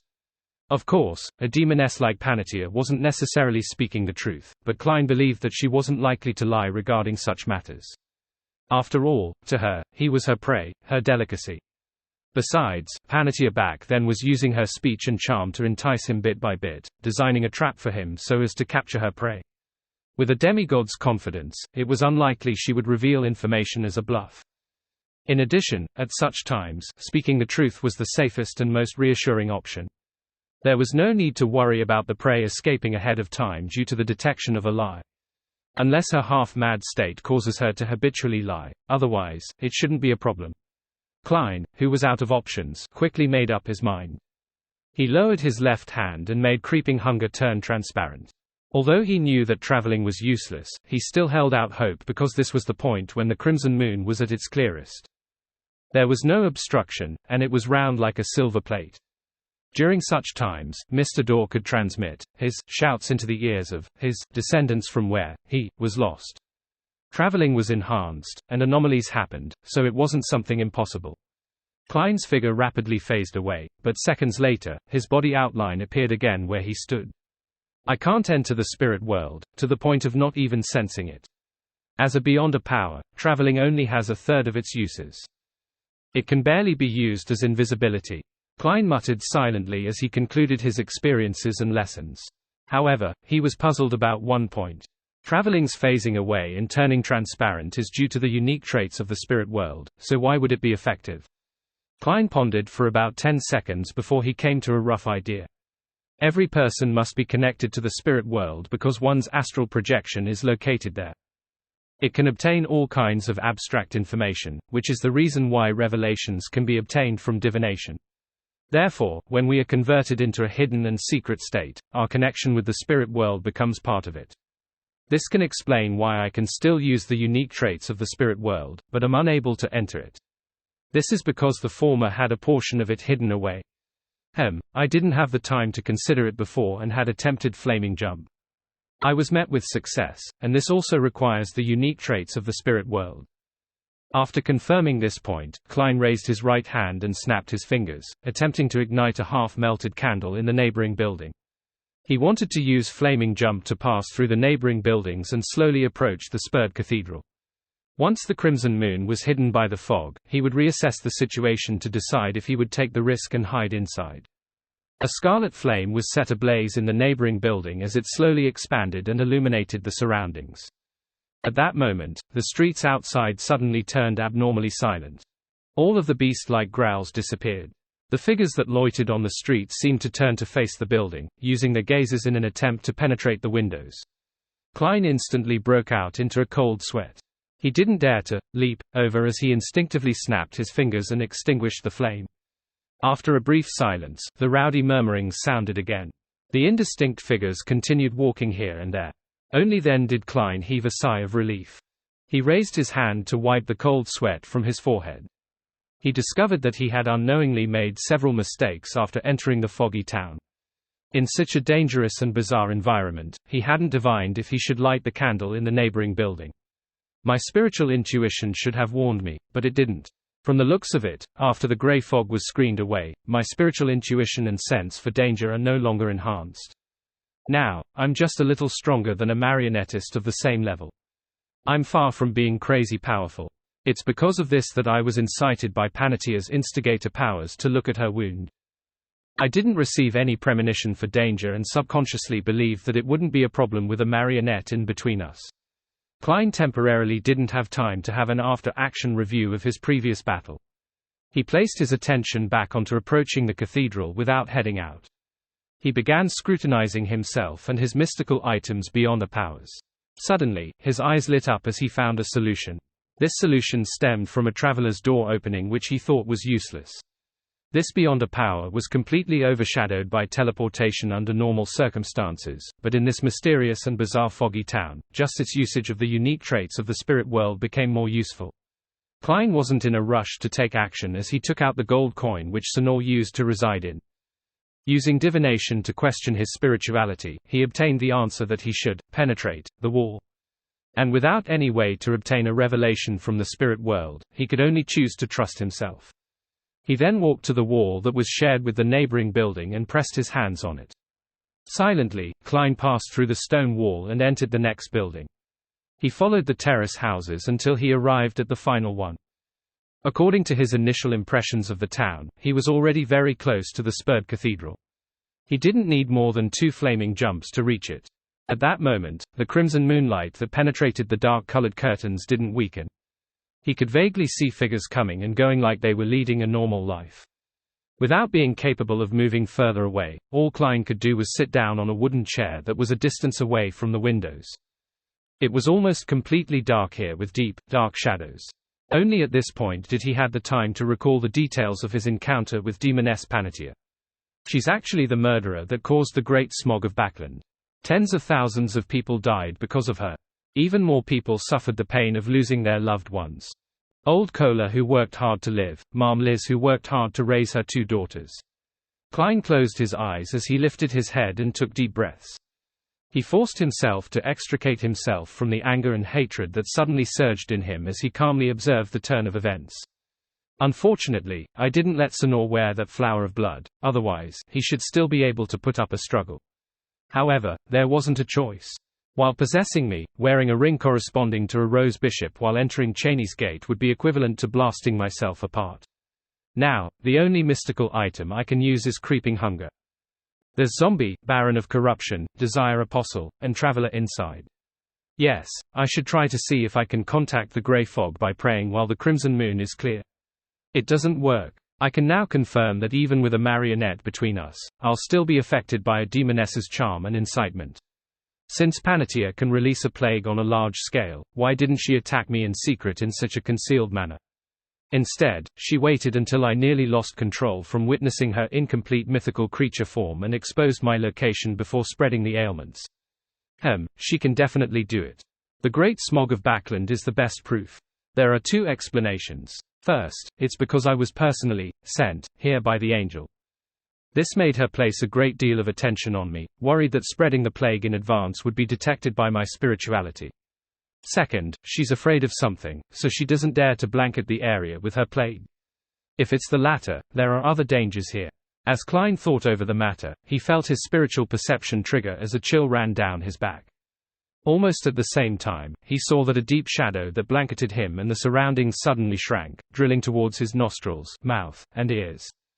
At that moment, the shadow seemed to turn corporeal. It was ice cold and moist, and it instantly bound Klein within it like he was a mosquito in amber. Klein's figure was squashed and compressed as he regressed into a piece of paper, rapidly turning into mush. Paper figurine substitutes. Having sensed the danger ahead of time, he had made timely use of paper figurine substitutes. His black-robed figure appeared on the other end of the dining table as he opened his mouth, producing a bang sound. At this moment, Klein's mind suddenly turned adrift as he found his surroundings blurry and unclear. He instantly understood what was happening. He had been forcefully pulled into a dream. And with this, he determined one point: his abnormal ability of maintaining his lucidity and rationality in dreams had already solidified and become one with him. There was no need to use the grey fog to do so. After a brief struggle, Klein suddenly snapped awake and saw the shadows in the building slowly surging at him like a tidal wave. Bang! He opened his mouth and produced an extremely mighty air bullet. This bullet struck the shadow, producing a huge swath of white. The shadows around the whiteness immediately receded and filled it to the brim, returning everything to normal once again. Klein took this opportunity to roll to the side and turned his left glove pale with a tinge of dark green. With a clap, the spot he stood at was smashed by a lump of flesh and blood that flew out from the shadow, covering the dark red carpet that was covered with strange mold. In an unobvious manner, Klein had a feeling that he was being weakened. Without any time to think deeper into the matter, he immediately made his feet produce an icy layer that emanated cold air. White frost crept up and rapidly froze the shadow. Underneath the crystalline frost was a squirming and warping pitch blackness, like oil that had its own life. Zombies ice stun. Klein did another flip and changed his position while making his glove produce black granules that were profound and dark. Right on the heels of that, he straightened his body, and facing the shadow beneath the layer of ice, he said a word filled with foulness, a word that came from the devil language: slow. Suddenly, Klein saw the shadows squirming slow down.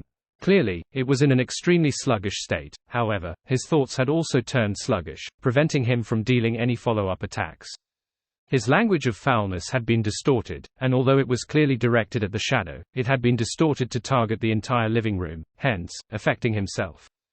In just seconds, Klein extricated himself from the slowed state, and without any thought, he lunged for the dining table, picking up a plate with half a piece of steak and throwing it at the shadow. During this process, his left glove remained dark black, but it had a sinister and noble vibe. Bribe. He had used the steak to bribe the enemy, weakening the other party's offensive, defensive, and controlling abilities. At this moment, the figure suddenly shrank back into the corner of the wall, allowing the dining plate to smash and shatter into the melting ice. Then, the figure surged upwards, taking the form of a pitch-black figure with a hooded robe. In the palm of the figure, a transparent and blurry book appeared in front of him. It was accompanied by a distant and indistinct chant: "I came, I saw, I record." Just as the chanting sounded, the book rapidly flipped through the pages and produced a burning white spear. Mr. A. Has he gone completely mad?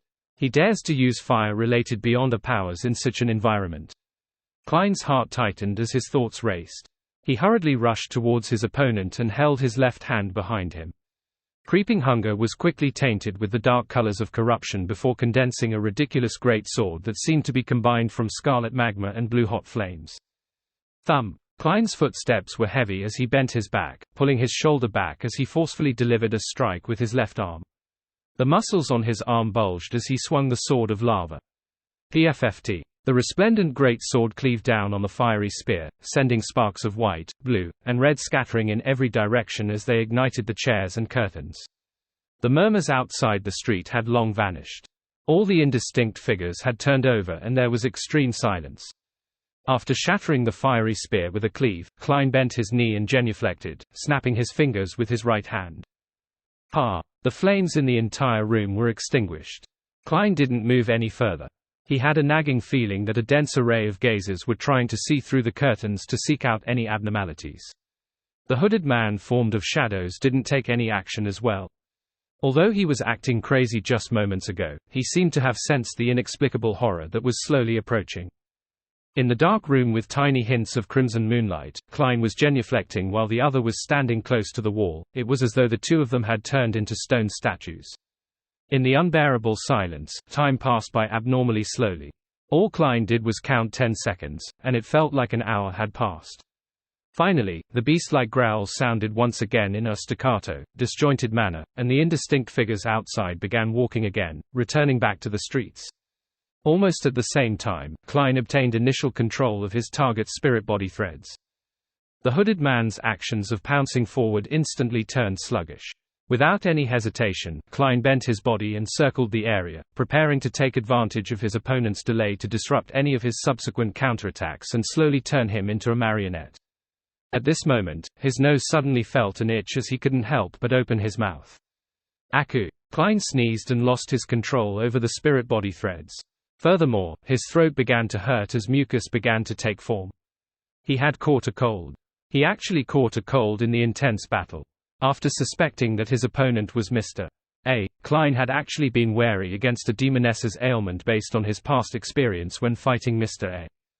He had been placed at a significant disadvantage back then, but in a battle that didn't give him time to think, he had made a mistake. His constitution had long weakened due to the plague from the actual demoness, Panatia. He had no way to wait until the marionette conversion completed. He didn't even have a chance of obtaining a deeper level of initial control and use air bullets to deal a lethal strike. Aku! As Klein sneezed, he rolled away. Meanwhile, he switched creeping hunger to the Baron of Corruption state and attempted to use his distortion powers to reduce the effects of his cold. Of course, thanks to his bribe from before, his condition wasn't too serious. All it did was affect his control over the spirit-body threads, and not make him incapable of fighting. While rolling away, Klein noticed from the corner of his eye that his opponent was leaving his shadowy state. The hood slipped backward, revealing a face that looked beautiful like a female. It was none other than Mr. A. This Aurora Order Oracle had actually managed to survive this long despite the harsh environment. However, his eyes were already bloodshot. He looked at Klein as though he was looking at a delightful delicacy. The hunger that was innate and instinctive wasn't concealed at all. At that moment, Klein's mood didn't wane because he still had sufficient strength to do battle. What he was most worried about wasn't Mr. A, but that their escalating battle would produce flames and attract the danger outside. When that happens, there was no way the two of them could escape death. Hunger. The immense hunger has made Mr. A lose his rationality and no longer care about the loitering figures. If I can slightly alleviate his hunger, he should stop attacking and patiently wait until the crimson moon is once again hidden by the fog. Give him some food. As his thoughts raced, Klein nearly sliced off a piece of his flesh to throw at Mr. A. Thankfully, he thought of something in the nick of time. He had food on him. They were the dried mushrooms that Frank Lee had produced. It was said to be a crossbreed between beef and the flesh of a rose bishop. As long as there was fish and water, it could keep reproducing. As this was a new species in a subtle sense, making it not directly related to a rose bishop, Klein had placed it with herbal powders he often used like slumber flower, without removing them. He wasn't afraid that it would trigger any anomalies within the core seal behind Cheney's gate. Aku. With another sneeze and another roll, Klein had taken out the dried mushroom and thrown it at Mr. A. Perhaps the smell of beef had attracted him, or perhaps it was the mutual sense shared between rose bishops. Mr. A immediately stopped attempting to flip through his illusory book. As he caught the mushroom, he stuffed it into his mouth, chewed, and swallowed it. The hunger pangs that were written in his eyes gradually lessened, but the way he looked at Klein remained the same. Klein threw the remaining dried mushrooms at Mr. A, who caught them. Without any hesitation, he cleanly ate them. His vision finally turned for the better. Glancing at the indistinct figures loitering outside the windows, he stepped back into a corner, fusing into the shadows. Phew! Klein heaved a sigh of relief and retreated to another corner of the wall. Mr. A actually isn't dead. I have to say that in such an environment, a rose bishop's abilities can provide immense help. Just using the stored flesh and eating himself can make him last quite long. Of course, the fact that Mr. A hasn't been killed by Lady Despair Panatia implies his strength. However, the demigod-level powers he recorded must have been used up. As Klein thought, he deliberated over his words, wishing to sound out Mr. A for more information. Have you found any clues on how to leave? There was silence as Mr. A didn't give an answer. His insanity has made it impossible to talk to him. Klein pondered for 2 seconds and said a name, Leomaster. This was the name of the Aurora Order's Saint of Darkness who had dissociated personalities. After a brief silence, Mr. A's slightly hoarse voice sounded again. He has been sent in here as well. Indeed, only matters regarding the Aurora Order elicits a response. Klein frankly said, no, he is trapped inside the ruins of the Battle of Gods. Without waiting for Mr. A to say a word, he continued, why don't you enter the cathedral? Mr. A said in a muddled manner, it's very dangerous, very, very dangerous. It's also dangerous outside. All the dangers stem from there. All the people who vanished would reappear during the crimson moon. Before he could finish his sentence, the tiny bit of crimson moonlight that passed through the curtain suddenly turned extremely dim. As the crimson moonlight dimmed, a thought surfaced in Klein's mind, the crimson moon is about to be covered by fog again. Just as this thought appeared, the indistinct, loitering figures outside vanished as though they had evaporated into thin air. The beast-like growls also came to a halt. The environment has been restored to its previous state. Demoness of Despair Panatia can move about freely again. Mr. A will no longer have any qualms about the danger outside. He can unleash a barrage of attacks to capture his prey. Klein instantly came to a conclusion as he raised his right index finger and snapped, igniting the leaves of a tree tens of meters away. He wanted to open up a gap with Mr. A to prevent himself from getting sicker. At the same time, he wanted to determine if he should take the risk of entering the ancient cathedral. With respect to his present situation, Klein already had a plan in mind. It was to use Mr. A's potent and multifarious abilities to draw Panatia's attention. After all, to her, a shepherd and a marionettist weren't any different when it came to meat quality. They could both fill her stomach, so her priority was definitely on who was easier to deal with. When the time comes, both parties would definitely engage in a battle, and Klein needed to find an opportunity to strike down Panatia.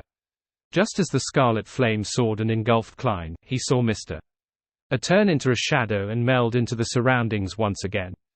It was unknown where he hid himself. He ran. Aren't you the crazy Mr.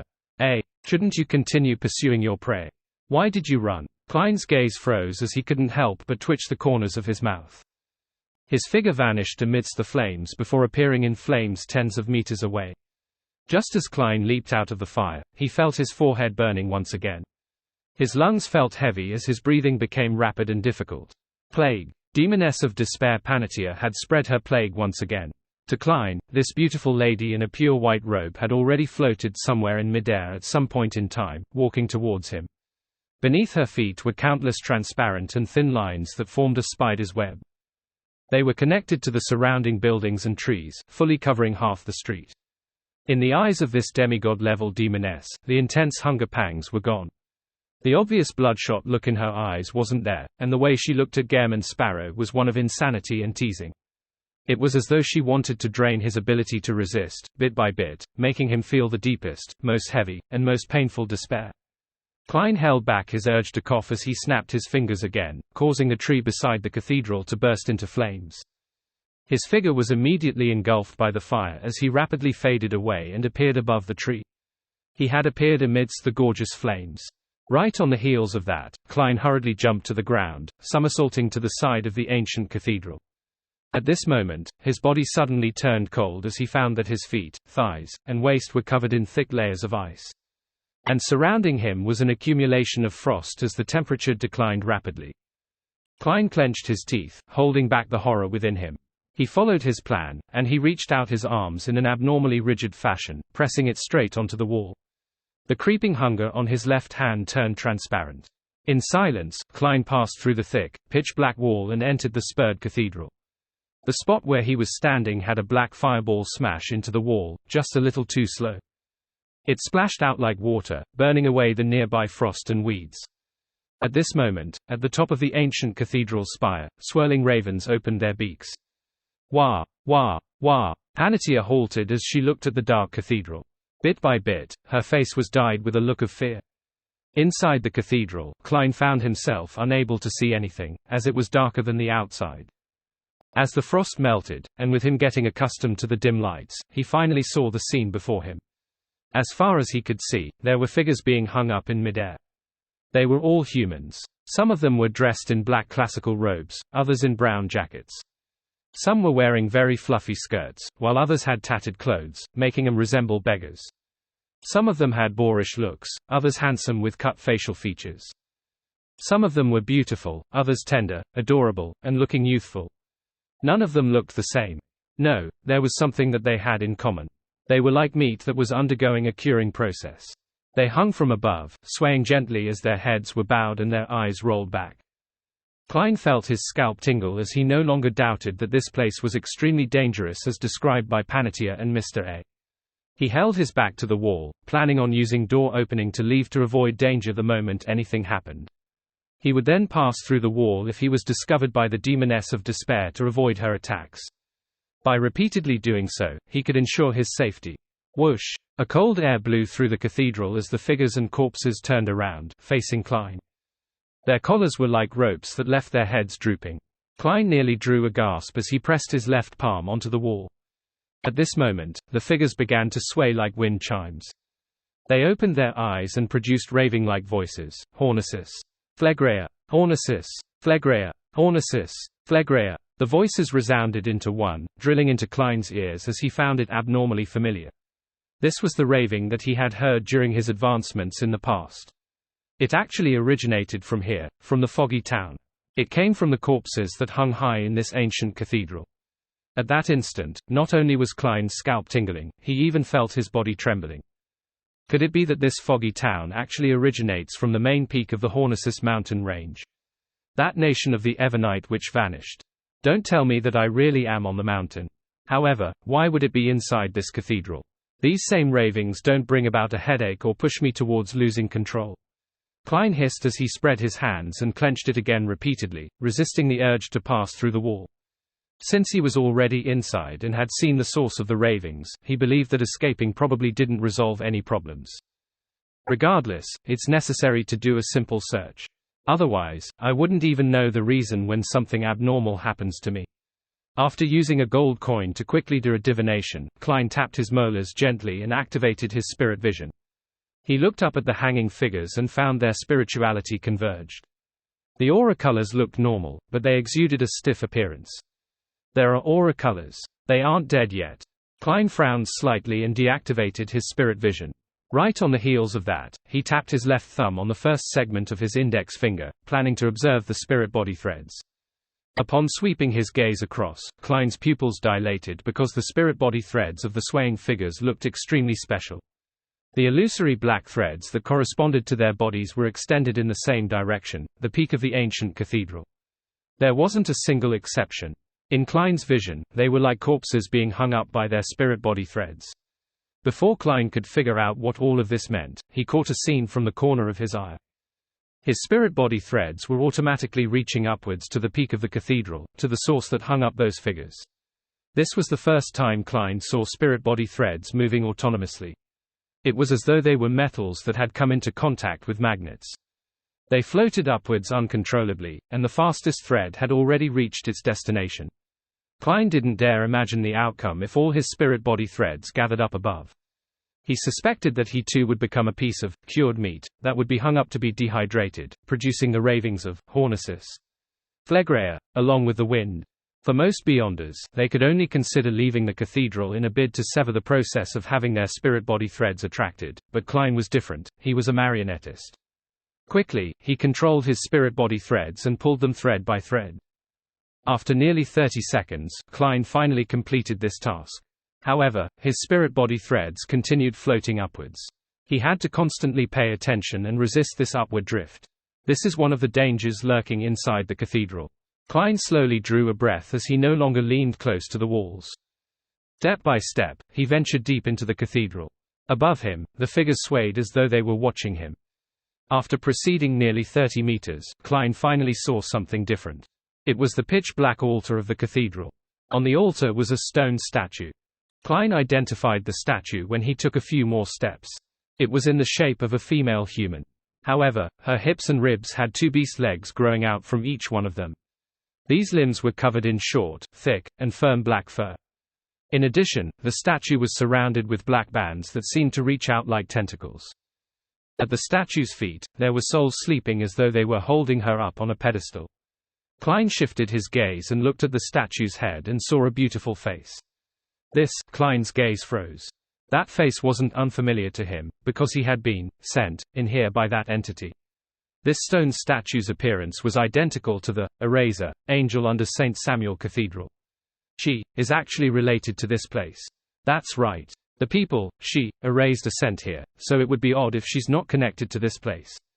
What's the connection between her and the Fourth Epoch's nation of the Evernite on the Hornisus mountain range? That mother of the sky. But if that's the case, why would she be working for the church? Furthermore, such an image does have its resemblance to the demonic wolf that Little Sun mentioned. Many thoughts instantly surfaced in Klein's mind. During this process, he slowly shifted his gaze away in another direction, in the hopes of finding any possible clues. A few seconds later, Klein discovered a figure. It wasn't hung in midair but was seated diagonally behind the statue. The figure sitting diagonally behind the statue was an elder in a black robe. He wore a hood and his head was bowed with his eyes closed. By his mouth was a thick, long, and white beard.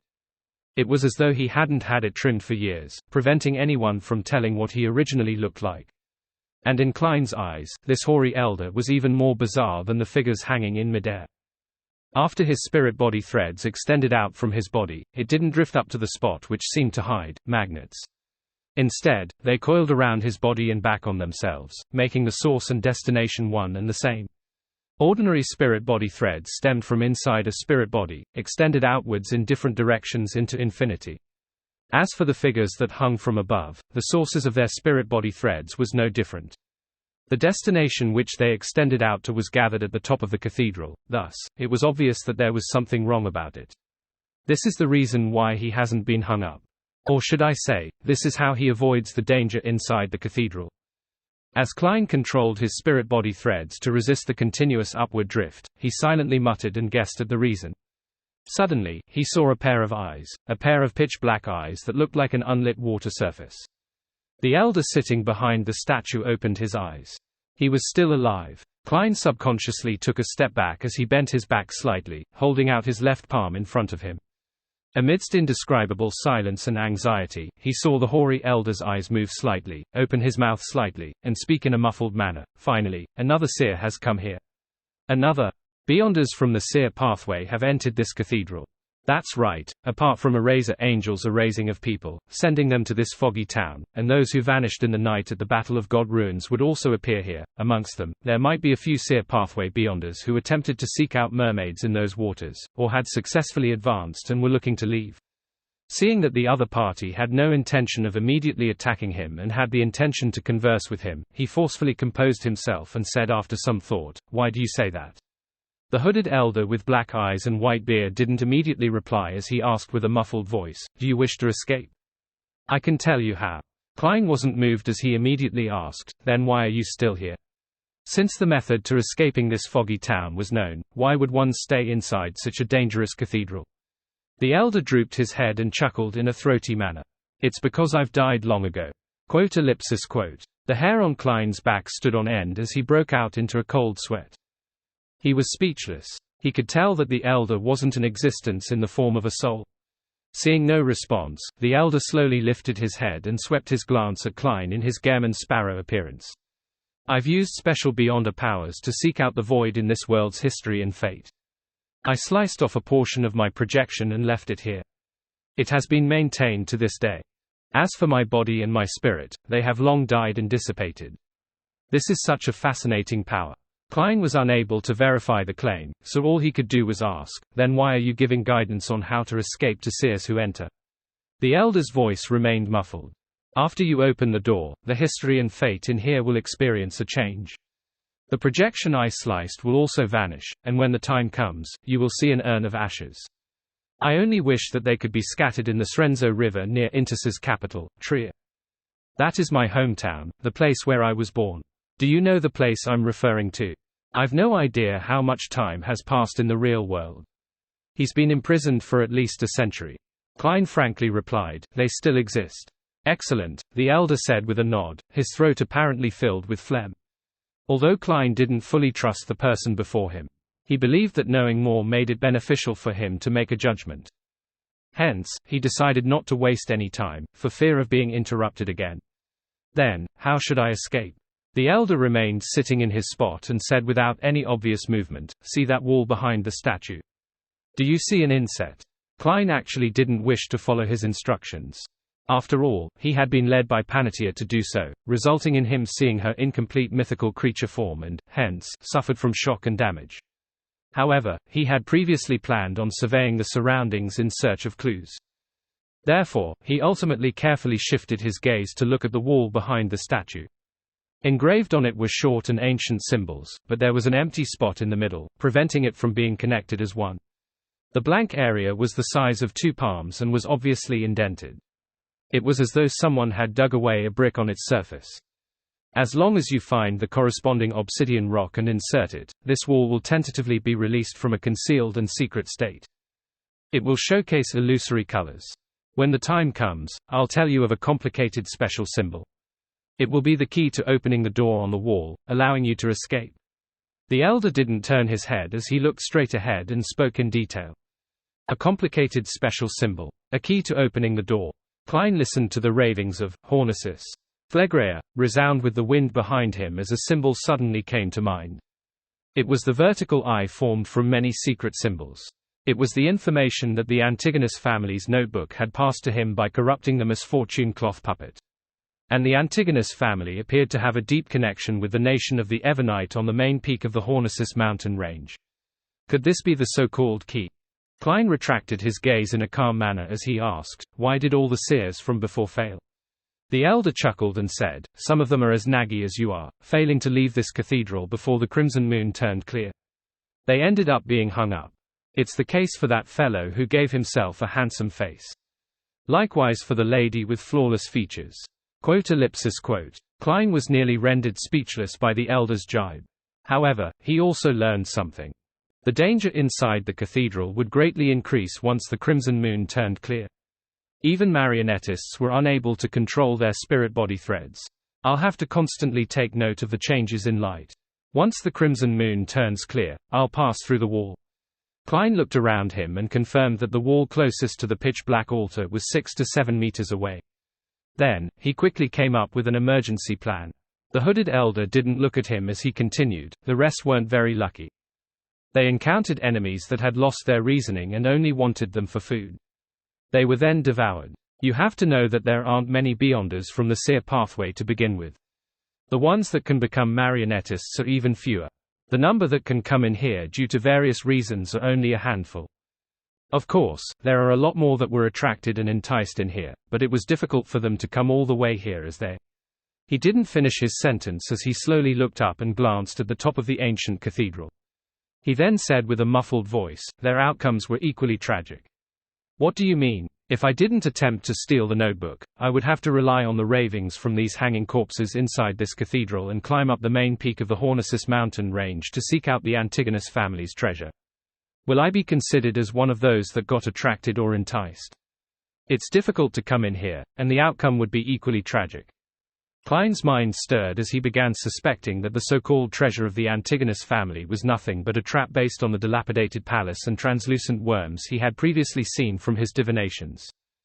He didn't bother asking in more detail as he tried to sound out more important information. "Do you know where that obsidian rock is?" The elder chuckled. "It's in the hands of that demoness of despair."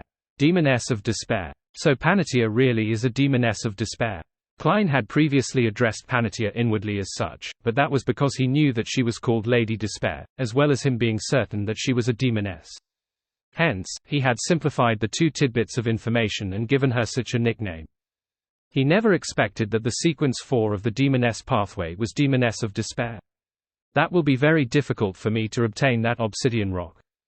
She's a true demigod." Klein didn't conceal the difficult position he was placed in as he waited to see if the elder had any suggestions. The elder shook his head and said, "I'm a person who is long dead. There's very little help I can provide." Didn't you have a marionette when you came in?" "Yes, but it has already been eaten by the demoness of despair," Klein replied in a seemingly calm manner. The elder sighed and chuckled. I can help you summon him from the history of this world. Just as he said that, Klein saw lines quickly outline themselves beside him, drawing out Admiral of Blood Sonor in his triangular hat and dark red coat. Furthermore, the spirit body threads were still under his control. Klein's pupils immediately constricted as he heard the hooded elder add, "It can only be maintained for 30 minutes. Make good use of the time. I'll help you strengthen some of the connections, enhancing your control of the marionette. This way, you can let the marionette use your Beyonder powers, and also allow you to swap locations with him instantaneously. Hey, the controllable distance and traits of him looking alive will also be boosted. Allow my marionette to use my Beyonder powers. Doesn't this mean that I can use the powers of a faceless to make my marionette turn into another me? A perfect body double. This is a demigod of the seer pathway. This is one of the powers of a Bizarro sorcerer. The enemy never knows if the one killed is the real Bizarro sorcerer. Also, summoning a marionette from history. This is completely inconceivable. Thoughts surfaced in Klein's mind as he could hardly compose himself. The elder looked up and glanced at him before continuing, "Give me a paper figurine." Klein frowned slightly and hesitated for a few seconds before taking out a paper figurine and handing it over. The elder reached out his wrinkled hand and took the paper figurine before swiping across it casually. Klein's headache, fever, and enlarged tonsils suddenly disappeared. The paper figurine was tainted with spots of red rust as it quickly cracked after becoming brittle. Using my paper figurine to transfer my ailment. Klein thought and finally asked, "Sorry for my breach of etiquette. How may I address you?" The elder didn't immediately reply as he said with a sigh, "I can only provide you a little help." He paused as he gave a muffled laugh. "You can call me, Zaratul. FCK. At that instant, Klein, who heard the elder's reply, had vulgarities resound in his mind. Apart from that, no other thoughts appeared. Zaratul, the leader of the Secret Order, a descendant of the Fourth Epoch Solomon Empire aristocracy, the former owner of the Antigonus family's notebook, and the Beyonder guide for Emperor Roselle. He was a true high-sequence Beyonder of the Seer pathway, a miracle invoker who was a secret existence about 2 centuries ago. He was believed by Rhodes to have lost control, turning from an angel into a monster during his attempt to advance to Sequence 1, Attendant of Mysteries. No matter which description was used, he was a heavyweight that the present Klein was unable to resist. He had the feeling of shock that a figure from history textbooks had jumped out of it and walked in front of him, alive. He also felt the air around him appear to congeal as they piled on top of him, crushing his body and stifling his breathing. Klein had once imagined that perhaps all his encounters, including his transmigration, had stemmed from Zaratul's setup, and he suspected that he would be akin to the final boss he would encounter in games. And now, he had met him, ahead of time. "I'm only a Sequence 5. Klein couldn't help but shout out inwardly as he suspected if the person opposite him was the real Zaratul. Zaratul is a last name. It represents an aristocratic family in the Fourth Epoch Solomon Empire. In theory, there should be many Zaratuls over 2,000 years of history. Perhaps the one in Roselle's diary is the grandfather, father, brother, or son of that secret order's leader. Also, he mentioned that he has been dead for years, while Rhodes and Will Orsepton have testified that the secret order's leader, Zaratul, is still alive. He has just lost control and turned into a monster, turning extremely crazy. Klein tried to convince himself that the situation might not be as terrible as he imagined. This quickly calmed him down as he began to carefully contemplate. The Beyonder powers that this Zaratul showcased doesn't seem like much, but all of them exceed the realm of normalcy. It's even more so for those that's related to history and fate. He's definitely not only a Bizarro sorcerer. He might even be a Sequence 3 or Sequence 2. And this pathway's angels are few to begin with. This place is intricately tied with the nation of the Evernite which disappeared from the main peak of the Hornisus mountain range, and it produces the ravings that reach the ears of low and mid-sequence Beyonders of the Seer pathway. Back then, the Secret Order's leader, Zaratul, had fewer appearances after he obtained the Antigonus family's notebook via Emperor Roselle. It's unknown what he was plotting. Does this mean that I can believe he had come to the main peak of the Hornisus mountain range to seek out the treasure left behind by the Antigonus family based on the notebook and obtained the corresponding potion formula and ingredients of Sequence 1 Attendant of Mysteries? In the world of mysticism, repeated coincidences usually imply problems and a confirmation. If it is that Zaratul, could it be that splitting himself to store himself inside the foggy town is the reason that caused his ultimate loss of control? As for being long dead, there's an even more reasonable explanation. The Secret Order leader, Zaratul, had said so himself. What is a miracle? A miracle is to be resurrected from the dead. And he was already a miracle invoker.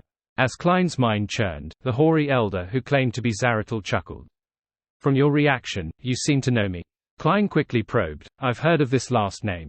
I once met Queen Mystic and learned of the Secret Order from her, and also know of its leader. The elder nodded gently without giving any confirmation or denial. He smiled and vaguely asked, what other help do you need? Help. Klein recalled the Beyonder powers he had showcased and said after some hesitation, are you able to summon a fish from the outside world from this concealed world's history? It's okay if it has already been turned into food. From his point of view, it wasn't an impossibility. After all, most people that entered the town had come from Sonya C's easternmost front, the ruins of the Battle of Gods. Perhaps some fish that had been reared there had been brought in.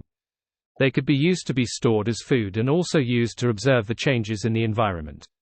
There could also be explorers who vanished from not being able to sleep in time when night came after eating their fill of fish.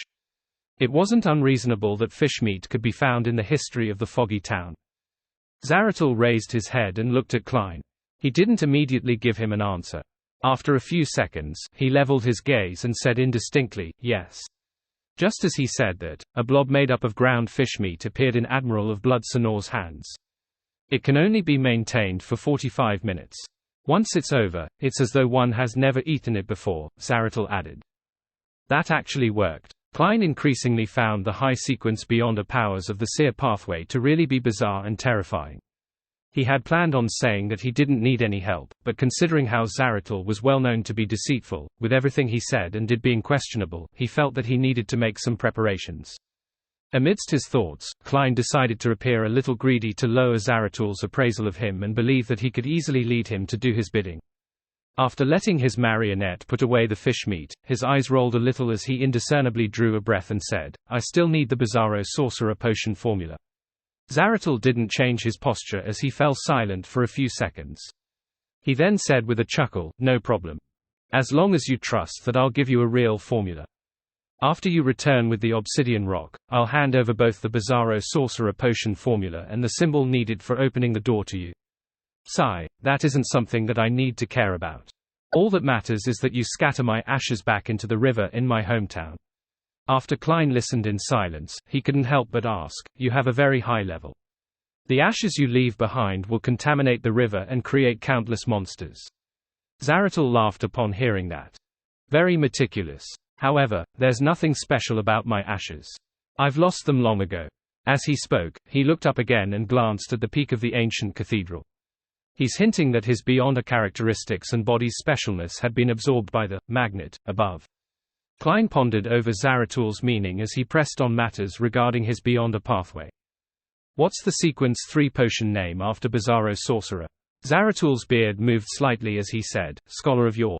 Scholar of Yore. Although it sounds like a relic that's already dead and dug out from a tome, Zaratul has repeatedly mentioned history. The corresponding Beyonder powers are fascinating. Klein thought in glee as he asked again, then what's the corresponding sequence 0? Zaratul lifted his head again and glanced at him. Finally, he chuckled and said, you will likely know when you open the door to escape. I hate people like you, saying things midway, often just smiling without giving an answer. Klein immediately understood the feeling Emperor Roselle once had as he turned his gaze to the statue beside him and asked, who is this? Zaratul's head didn't turn as he said in a muffled manner, she is a descendant of an ancient god. A descendant of an ancient god.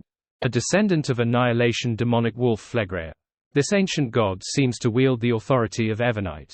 His descendant established the nation of the Evernite. Before Klein could ask a question, he heard Zaratul chuckle and say, she also has a brother that you wouldn't be unfamiliar with.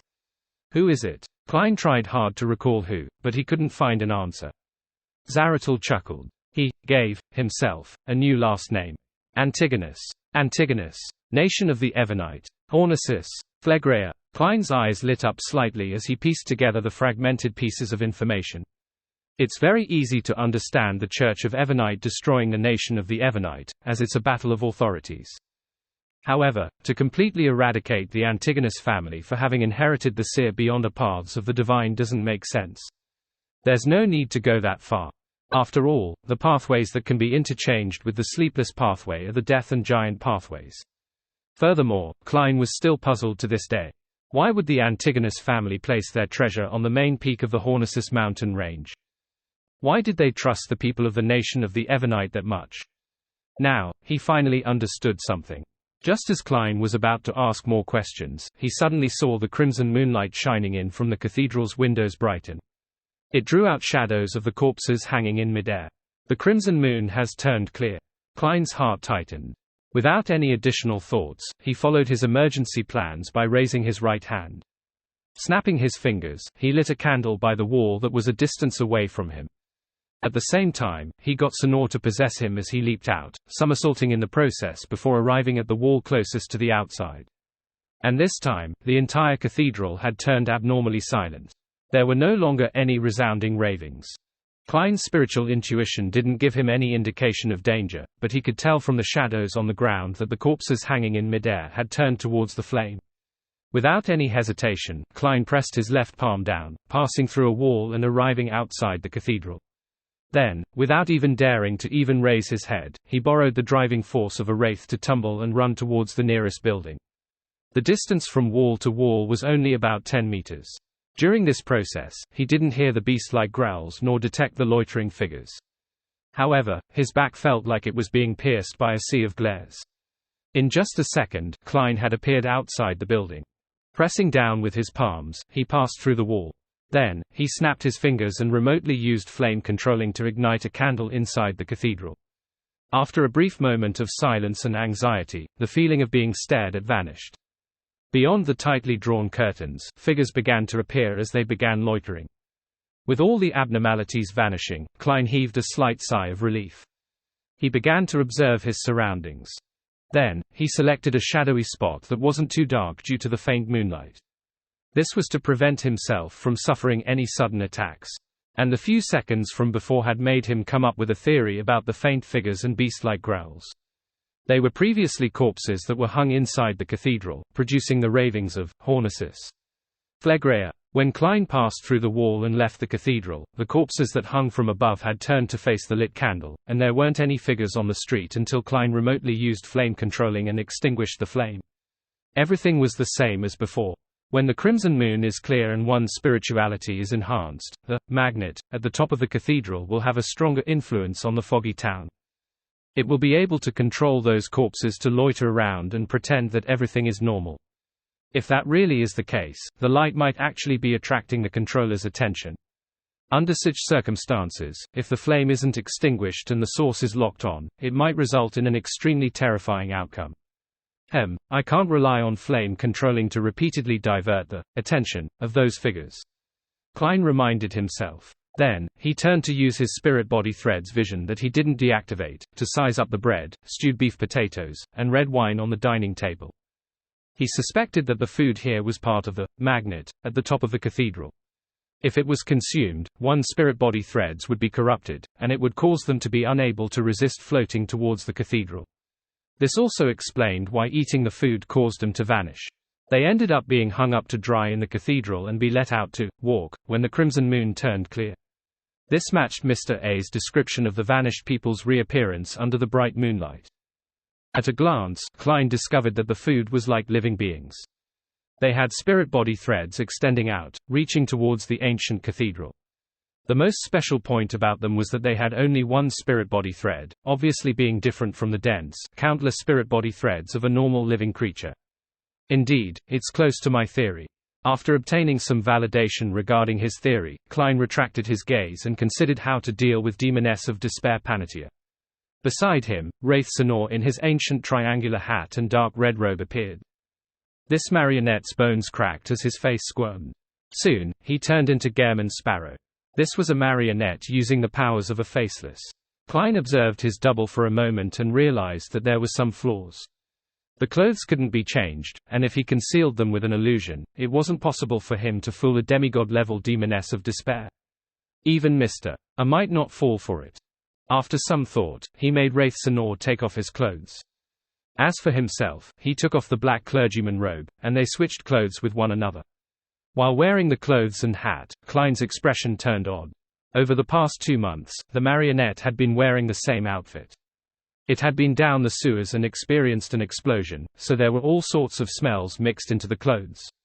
It wasn't a pleasant smell. Sigh, my present suffering is all a result of my laziness prior to this.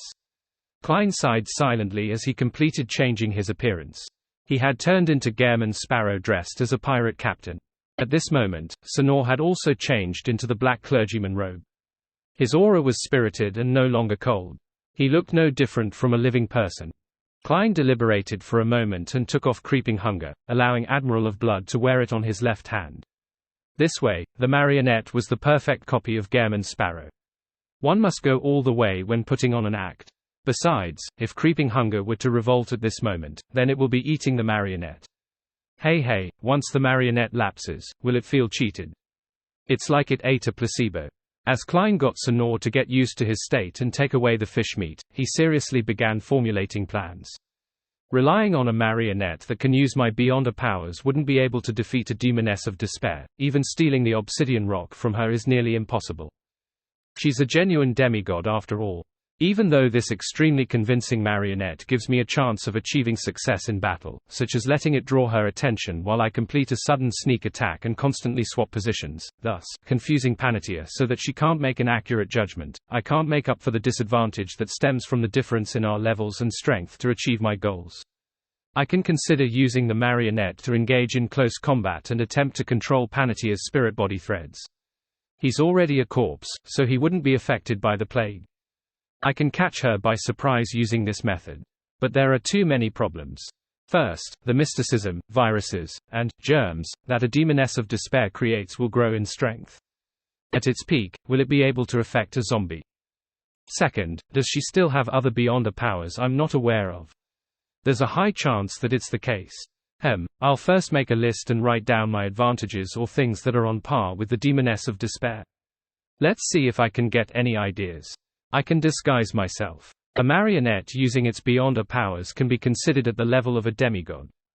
Instantaneous swapping is also one. Apart from them, there isn't anything else. Yes, considering Demoness of Despair's current state, I seem to have something that I'm better at than her. She's in a half-crazed state. Her reason comes and goes at random, and she does extreme things. She's easily led around by her instincts. Although she's still good at incitement and allurement, that's an innate quality for catching prey. As for me, I'm in a normal state, and I haven't had any problems with my rationality yet. I'm still able to think and analyze. Don't tell me I need to come out on top using my wit. An idea came to Klein as he gradually formulated a new train of thought and plans. Why must I fight Demoness of Despair Panatia to the death at this moment? She definitely yearns to escape this foggy town. Deep down in her heart, this will be something that beats her instinctive need to eat. Furthermore, she's still full at the moment. I can try to cooperate with her. She can provide that obsidian rock, and I'll draw the special and secret symbol, putting together the conditions for opening the door. Besides, I'm not too sure about Zaratul. Who knows what schemes he might be up to. He might be secretly plotting something. By pulling a Demoness of Despair into this, it can effectively make the situation chaotic and restrain him in some way. Cooperation is a diplomatic choice, not a militaristic choice. The effects of an intact stand-in at the demigod level will definitely be better than directly engaging in battle. This is equivalent to me obtaining benefits from both sides. Klein rapidly made a decision. As he pondered on the details of him negotiating to cooperate, he patiently waited for the crimson moon to return behind the fog. After a while, the crimson moonlight that seeped through the dark-colored curtains dimmed. Klein immediately made his marionette pass through the wall and leave where he was hiding. Then, Sonor walked onto the streets with the appearance of Gehrman Sparrow, walking straight towards the pitch-black cathedral. In about 10 seconds, Klein discovered that Sonor was being affected by an ailment. To the dead, this was completely ineffective, but Klein could foresee that, with the passage of time, the ailment would worsen and turn stranger. It might even affect one's nerves and spirituality. This would make the zombie's actions turn stiff. In the end, even its knees would be unable to bend, making movement only being possible by hopping. Thankfully, I didn't choose to use the plan of letting my marionette control the spirit body threads. Klein immediately made Sonor say out loud, I was inside the cathedral for a while, and I'm not dead. I found a way to escape from this place. After saying that, Gairman Sparrow sniffed as though his resistance to the ailment had weakened due to the declining state of his body. And at this moment, the white-robed Panatia suddenly appeared at the door of the cathedral. Her hair had been tied up once again, looking neat and tidy. Her slightly crazy-looking but beautiful eyes looked at Gairman Sparrow as she took out a strangely profound obsidian rock. The contours of the obsidian rock was identical to the inset on the wall behind the cathedral statue. You need it? Panatia asked calmly. Klein discovered that the demoness of despair had dispelled her plague and ailment as he hurriedly made Sonor nod. Yes. As long as you place it in the correct location in the cathedral, and match it with a special symbol, we will be able to open a door that allows us to escape. I know that the cathedral's interior is very dangerous to you, but this is mainly a result of spirit-body threads. And as a marionettist, I can control spirit-body threads to prevent you from suffering the fate of being hung up. Panatia fell silent for a few seconds as she curled her lips. With a bright smile, she returned with a question, then, I'll become your marionette. Or you can stop helping me at the critical moment, making me turn into a loitering figure under the moon. Klein was long prepared. He immediately made his marionette reply earnestly, what should I do to make you feel at ease? Panatia didn't immediately reply. After some careful thought, she said, give me your hair and flesh. Curses that demonesses are good at. Using Sonor's hair and flesh to curse Gairman Sparrow. Count me as the loser if that works. As Klein felt grounded, he made the marionette appear in a difficult position. Then wouldn't you be able to kill me at any moment? Panatia replied with a smile, you can hand me the hair and flesh only when entering the cathedral. When inside, if there are any signs of me cursing you, you can give up controlling my spirit-body threads. It will be the same the other way round too. If anything abnormal happens to me, I'll immediately curse you. Once the door is opened, I'll leave first. And at the same time, I'll return the flesh and hair to you. Gairman Sparrow hesitated for a long time as he discussed the details with the demoness of despair. Finally, he nodded and said, all right, let's do it. Just as Panatia wanted to say something, her eyes suddenly narrowed as she slowly said, for some reason, I'm still a little worried.